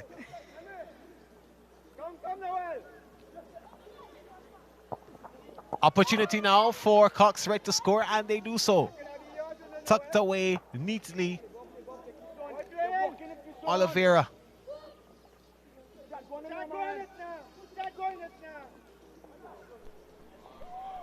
He's the goal scorer. Oh, lovely piece of work from Garcia, who's back on. Very cheeky stuff from Garcia. He now has 4 goals. And Cox Black has the lead. They have the lead again. 7-6-2. Eldo Blue trailing by 1. Cox Red by 4 and 5. If it's one thing that OmegaBall will make you good at is your mathematics skills. You have to keep up with a lot of action, a lot of goals being scored, a lot of deficits as well. So it really is a game that keeps you on your toes. Yeah, it does. Here's a chance now for Samuel to score again. Oh, Ren keeps it out. So a corner has been awarded. Samuel again in just prime position to take the ball away. He became the vulture there. Opportunity created for Garcia to score. Garcia bad on the first touch, and Samuel was there to pick it up, forcing Ren to make a save. And that corner is wide, way wide. Well, I think Cox Red have done really well here, Gerard. to not have much action but still be able to score 2 goals to keep it respectable. It really has been a tale of 2 teams, and Aldo Blue equalizing there. Equalizing one team. Well, yes. Yeah. So it's 7-7-2 now. Cox Red with an opportunity now to score. Back. Can they? Probably not. Garcia, he does well. And the shot comes in from the Eldo Blue. Yearwood over the bar. Garcia by himself. Easy does it. Not surprised that he converted there. Well, that's the class of the man. He took it down so beautifully. Oh, and Micah Peters trying to get on his score sheet again. He did score the first goal of the match, actually. And he seems to have a rocket in those short feet of his, but still some quality there as he's on the ball here once again, trying to dink it into the goal, unfortunately, that time. So saved by the keeper. So, Leo, 17 goals. 17 goals, and we're just 9 minutes, are approaching the 10-minute mark in the second period. Yeah, how many do you think we can get? Well, my mathematics skills aren't that good. But if you carry the power over and get a square root, maybe we could have about 50. Yeah, we keep it track.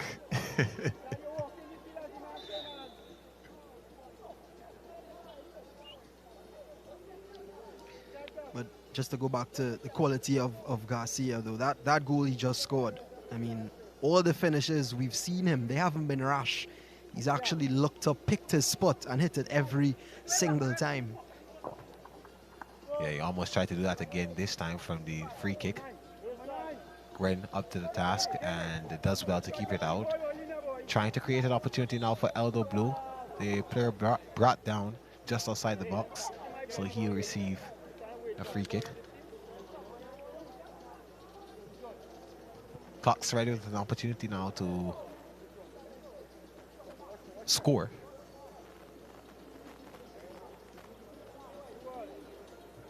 Peters puts it down. So Garcia is there lingering around in case it comes off the wall, and then he gets the rebound. Peters, that one goes outside, off the wall. So he should get a corner. And his team, Cox Red, they have 2 goals. They're trailing by 6 and, well, 5 and 6. Samuel again in front of goal, trying to get the shot off, and good defending there. Not able to get it off. Instead, the ball given to Cox Red. It's Peters again. Seems to be the set piece specialist for this Cox Red team. He swings it in. Keeper saves. Garcia on the ball, finds a really good pass, creates some space for his teammate. Good pass again into the box. Of course, no offsides playing. And just like that, Cox Black have another. That was a really good goal there. Just took it and slipped it through the legs of the keeper, and just like that again. Oh my golly. So yeah, that's what we're talking about. Awareness. Remember, it's a fast-paced game. You don't have that much time to take touches, as I was mentioning earlier in the broadcast. You can't, as you get the ball, you have to look for a pass, just like futsal. Look, get the ball, find a pass, go forward. Or, well, wherever direction the ball takes you in this opportunity, or in this scenario. Shot comes in, it's just wide.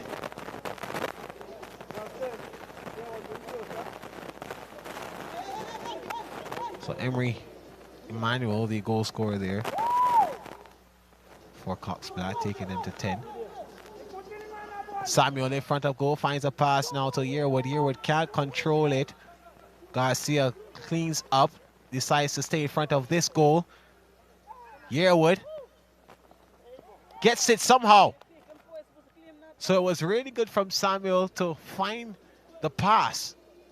And I thought initially that the goalkeeper was going to get it, but Yearwood somehow found space and was able to nudge it through it.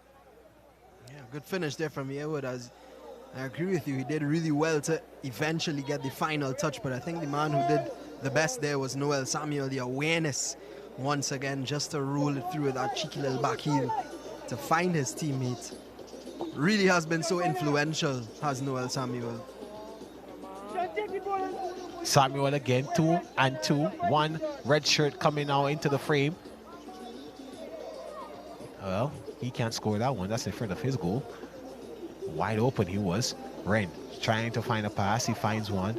And skill not coming off, but Ren, a really good save. I don't know if that was deliberate. He'll tell you it was. I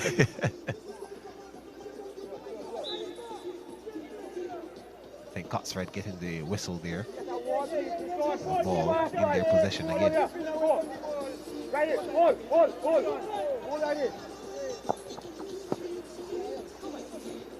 Brought down to save Benjamin from having to do the work.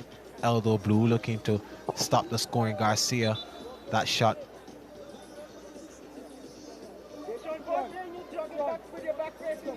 No good.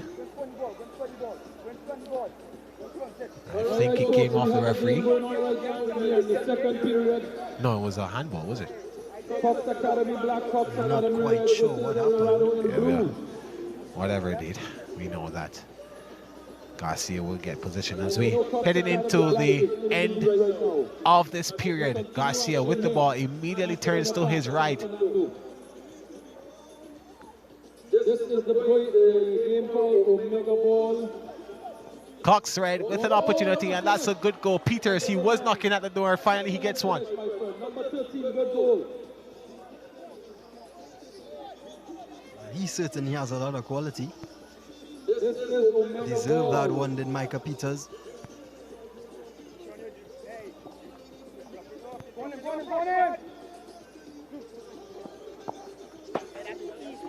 I'm surprised Garcia is not sneezing because we've been calling his name. Good things, of course. Another goal for him. That's about 8 goals now for Daryl Garcia. This man here, Noah Samuels, though. Noah Samuel. If I had to choose a man of the match, let me give you some work to do, Leo. If you're choosing a man of the match, let's say Eldo Blue, do find somehow to tie up things with Cox Black, and you're tasked with finding a man of the match here as Cox Black try to extend their lead by 4 goals. Would you give it to Garcia or would you give it to Samuel? Garcia, 8 goals, first time we've ever seen it. Composed, classy, cool, probably will get another here. Let's just keep watch. Yeah, and he does. Or do you go to Samuel, the man who has goals and assists? Well, you've definitely given me a task as the second period ends, but I think objectively you have to give it to Garcia. Yeah, because goals win games, and he has about, I've lost count now actually.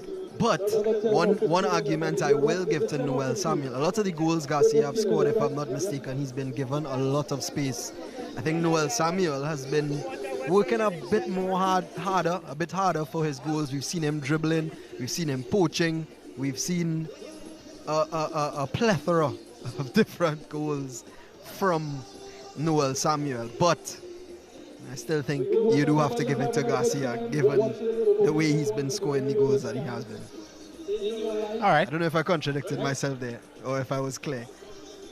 No, I think you've done justice. So, second period, confirmation of the score at the end of it. 12 for Cox Black, 9 of those going to Garcia. Probably 10, we'll confirm for you. Eldo Blue, they have 8. They only got 2 in their first game. They returned to this one immediately, making a significant improvement on what they produced in that first game that they took part in. And Cox Red, they have 3. Here are some of the highlights of that second period. Noel Samuel came back from a break that he had at the end of the first period and immediately made his contribution, showing he was back, as Black Stallion's music in the background is there. Another good goal. That one, we thought then would ignite an Eldo Blue return to the top. Some more good skill from Noah Samuel, the number 7 on his back. And not that many goals though, but he has a hat-trick. That was his third of the day. And yeah, another opportunity was there. Another goal scored for Cox Black. Cox Red did manage to get one in the back of the net. A really good goal in the end. He had to stretch far for that one, but Garcia was really good. And it was all about him after that.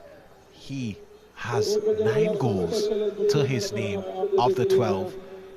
This was another one, a good finish. Could have hit it one time, Leo, but instead controlled it, took a look, and put it out of the reach of Red, the goalkeeper for Cox Red.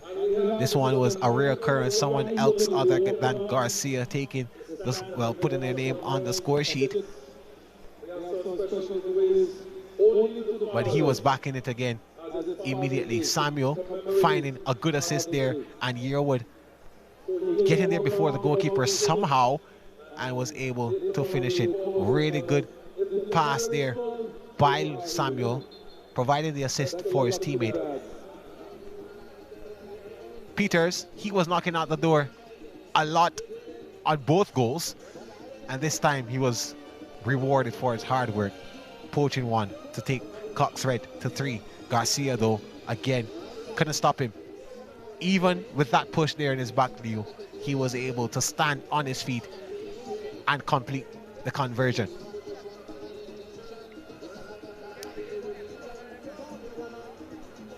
So this is how it has been so far. And yeah, Cox Black actually have 11 goals, Eldo Blue 7, and Cox Red with 5 goals.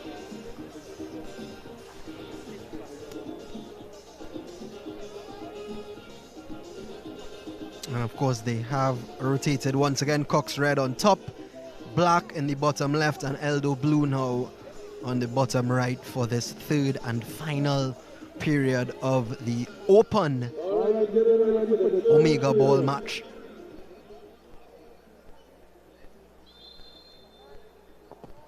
This is the final period of this third game, with Cox Academy Black leading the match.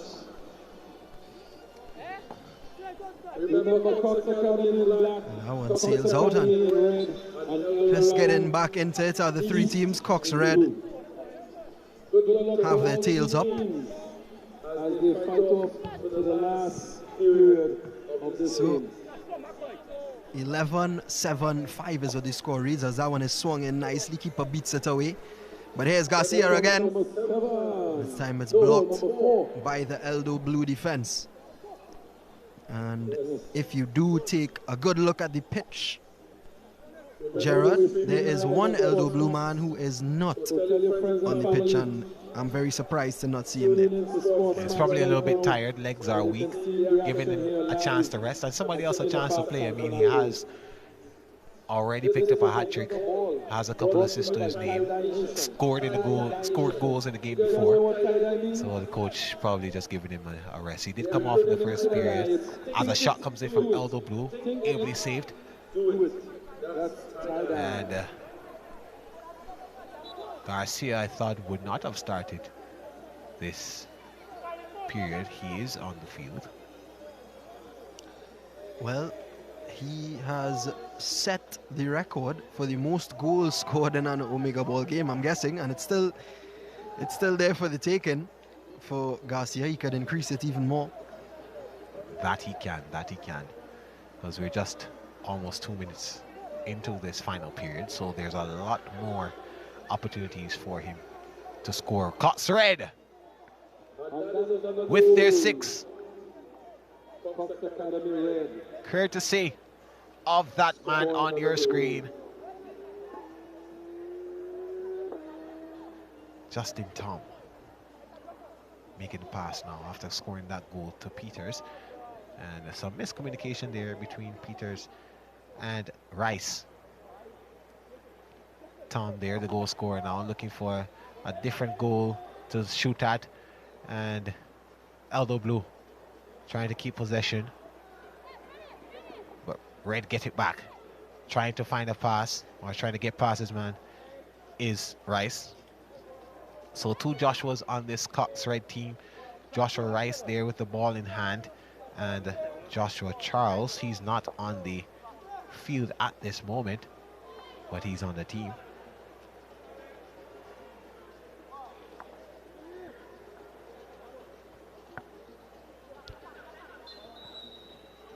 I think that's the first foot Garcia has put wrong for the whole game. Garcia back on the ball. Trying to find a pass. Instead, takes it himself. Good pass and not being able there to convert. Oh, he must be kicking himself, Perez.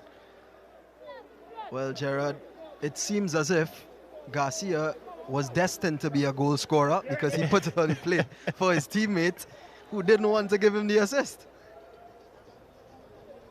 Garcia, again, this time he'll take it himself and extend it to 12. Well, they sometimes say if you want a job done correctly, got to do it yourself.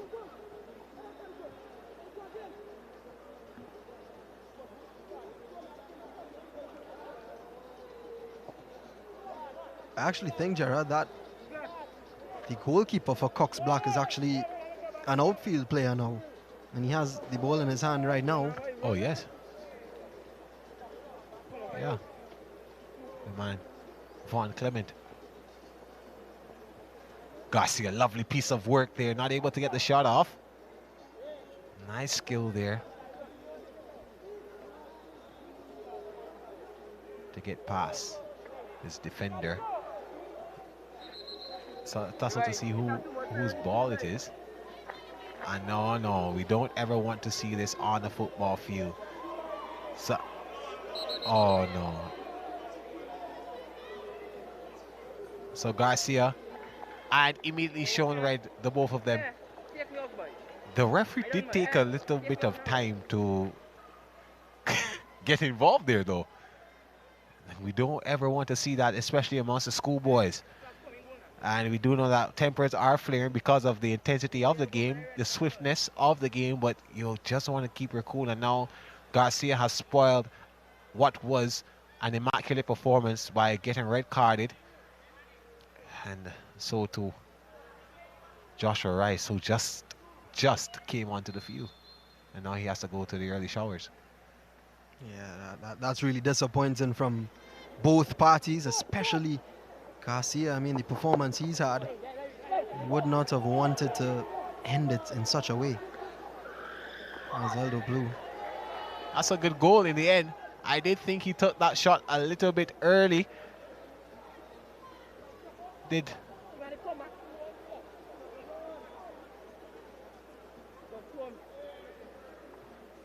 But in the end, I mean, there were 3 of them.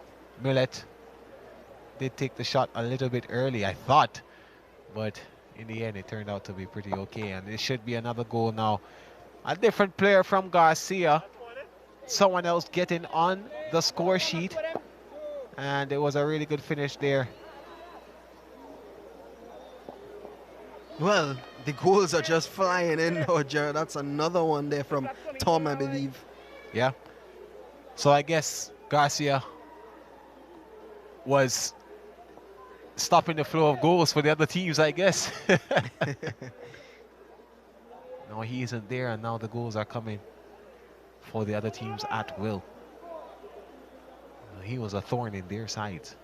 Eldo Blue. 13-8-7, the score. We can finally read it from left to right. I guess it was destined that way.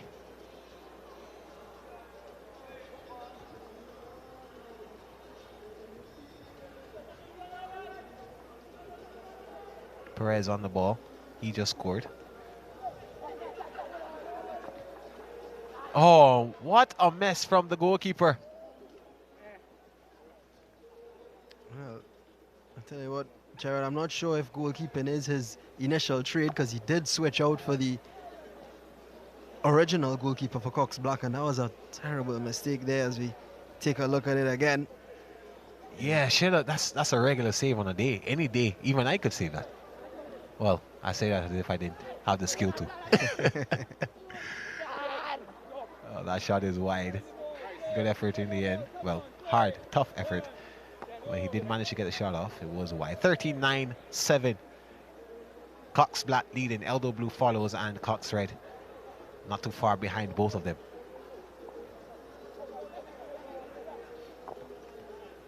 Eldo Blue, a shot comes in over the crossbar, not threatening the goalie. He was a little bit comfortable just watching that go by.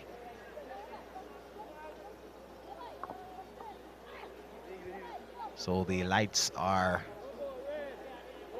coming on here. Not much time left though.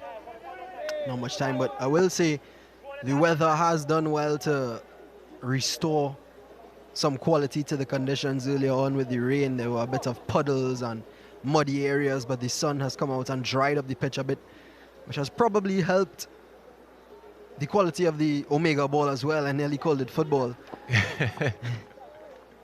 Well, it is football. That's Omega ball in Omega style. Eldo Blue getting another goal there. 10 on their against their name now.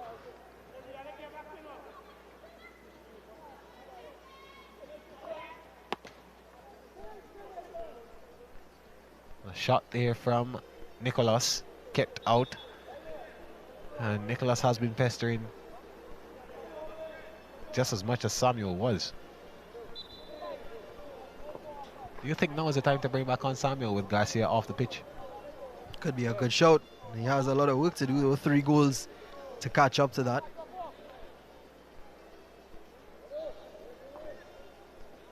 I mean, I think the coach of Eldo Blue is just giving his team some experience. He knows it's just a exhibition match, though the battle does get very heated and intense. It is, as we saw earlier. Yeah, exactly.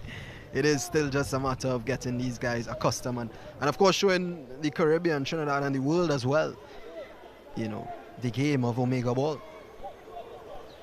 Nicholas for Eldo Blue gets it back after laying off the pass and not able to do much with it.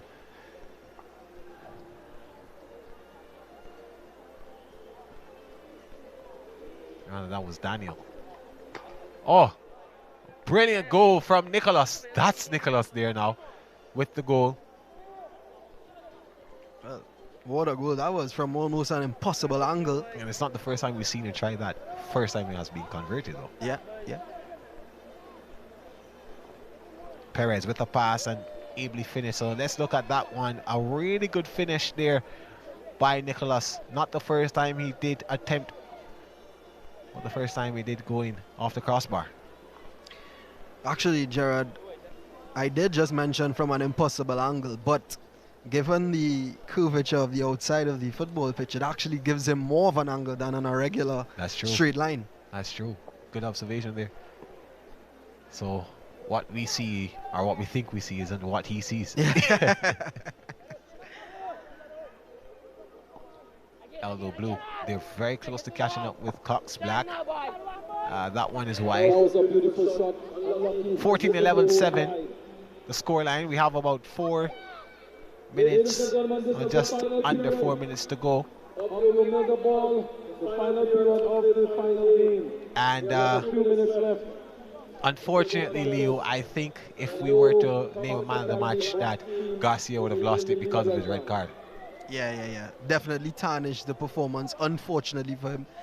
Still good though, very good performance, nice finishes, but just needs to work on that aspect of his game, I guess. I mean, to lose your head in an event such as this, which is meant to be fun. Yeah.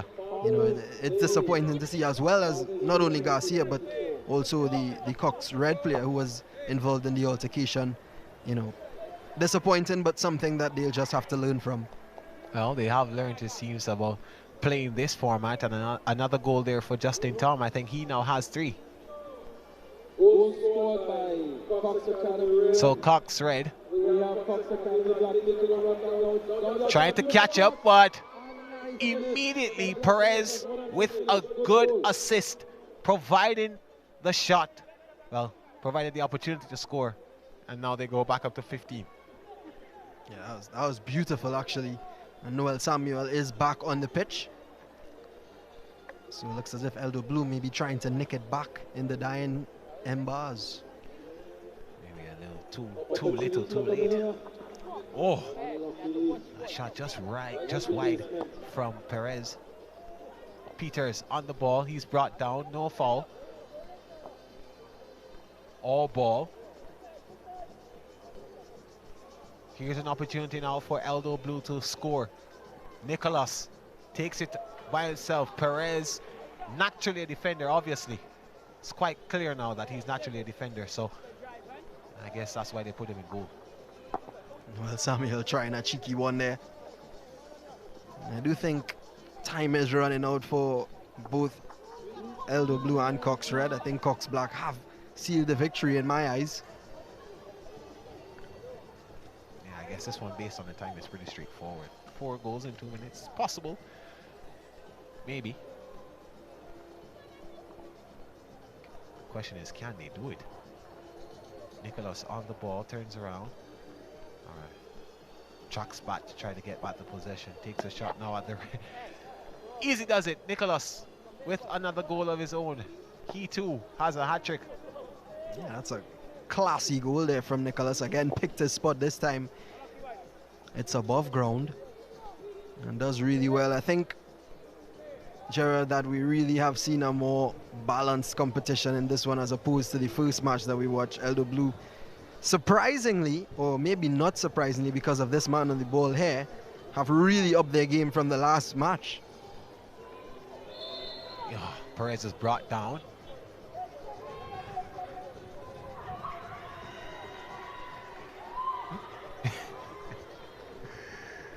A bit of an exchange there between Samuel. He can see that he's the jokester on the field. Yeah, they're all having fun. Perez taking off his shirt, giving it to Samuel. I wonder what that was about. I think the foul was actually Samuel pulling his jersey, so he was giving it to him to say, you know, take it. If you want it, you can have it. Yeah, and that's what we like to see. Yeah, they're having fun. Perez with another goal of his own. 16 now. Cox Black go up.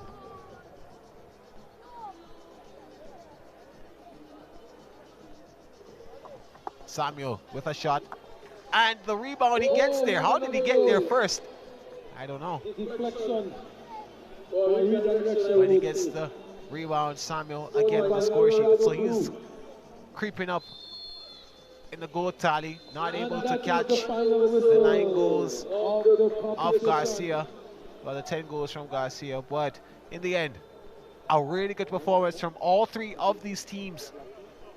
Over 30 goals in this game. Tremendous from all 3 of them. And yeah, that's it. Benjamin, he had a tough game after the great one he had before, but different league.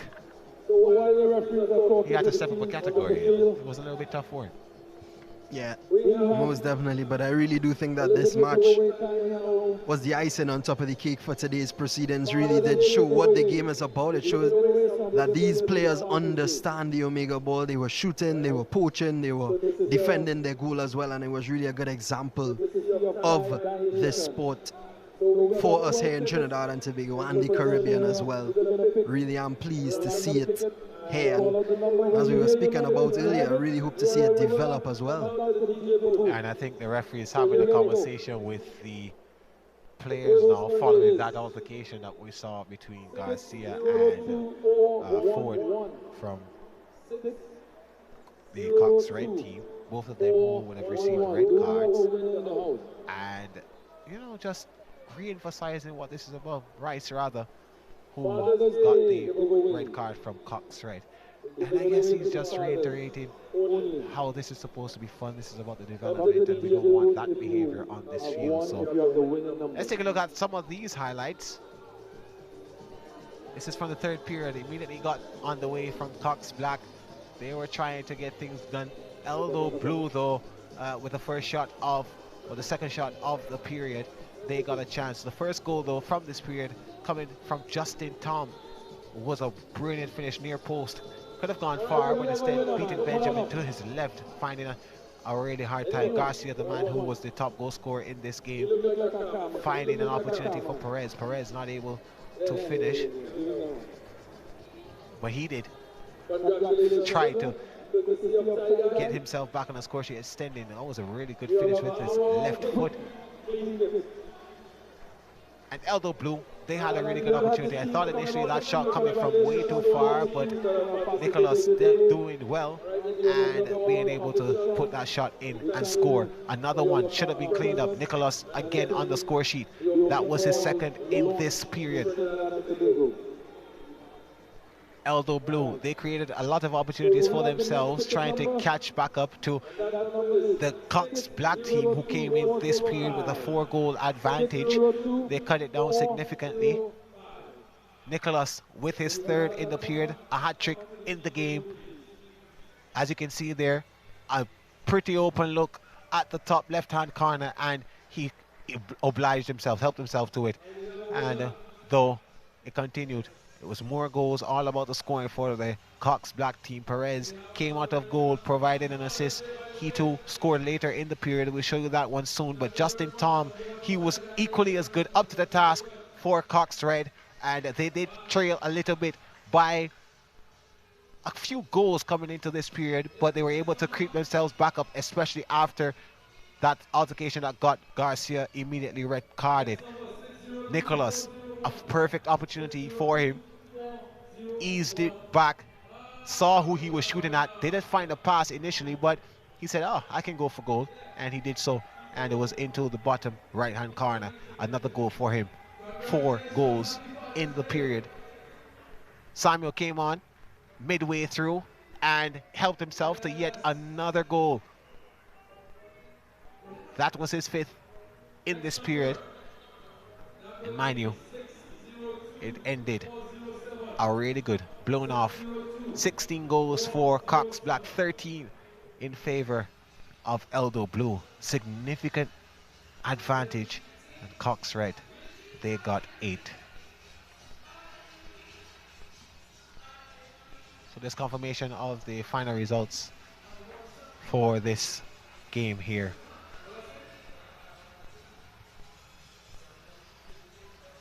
There you go. Cox Black 16, Eldo Blue 13, and Cox Red getting 8. What a performance that was. Over 30 goals in this encounter. And yeah, something that we should be extremely impressed with, Leo. Yeah, absolutely, and I think it was a great showing today from all the teams, from the girls earlier on all the way down to this open event as well. We've seen, we've learned. I think everybody has learned, us as well as absolutely all the viewers here, as well as the players, the referees. It's really been an eye-opener, this whole OmegaBall idea, and I like it. I like it. I do too. I think that, I know this is going to be big amongst the professional, or should I say the organized competition, but the recreation, I can see that this is going to be big amongst the recreational players. We already have seen a lot of turfs being utilized across the Caribbean for recreation. Also, a lot of dirt being played on across different parts across the Caribbean. And now we're going to see the, should I say, the emergence of OmegaBall in the Caribbean, starting here in San Fernando, southern Trinidad and Tobago, one of 2 cities in the country, Port of Spain being the other, the more well-known, but of course San Fernando is by no means something to sneeze at. Wonderful place it is on the south. But Skinner Park, you've created history. Refurbished, reopened in 2023, last year, February, and now home of OmegaBall. We can call this the home of OmegaBall. We can indeed, and I'm really hoping to see this develop. I mean, you spoke about even us becoming, as regional players throughout countries in the region, professional OmegaBall, and maybe even a sport that we could represent on the world stage. You know, for so many years, the only sports that the Caribbean has really been recognized for is track and field and probably cricket. Maybe OmegaBall could be our next shining star sport.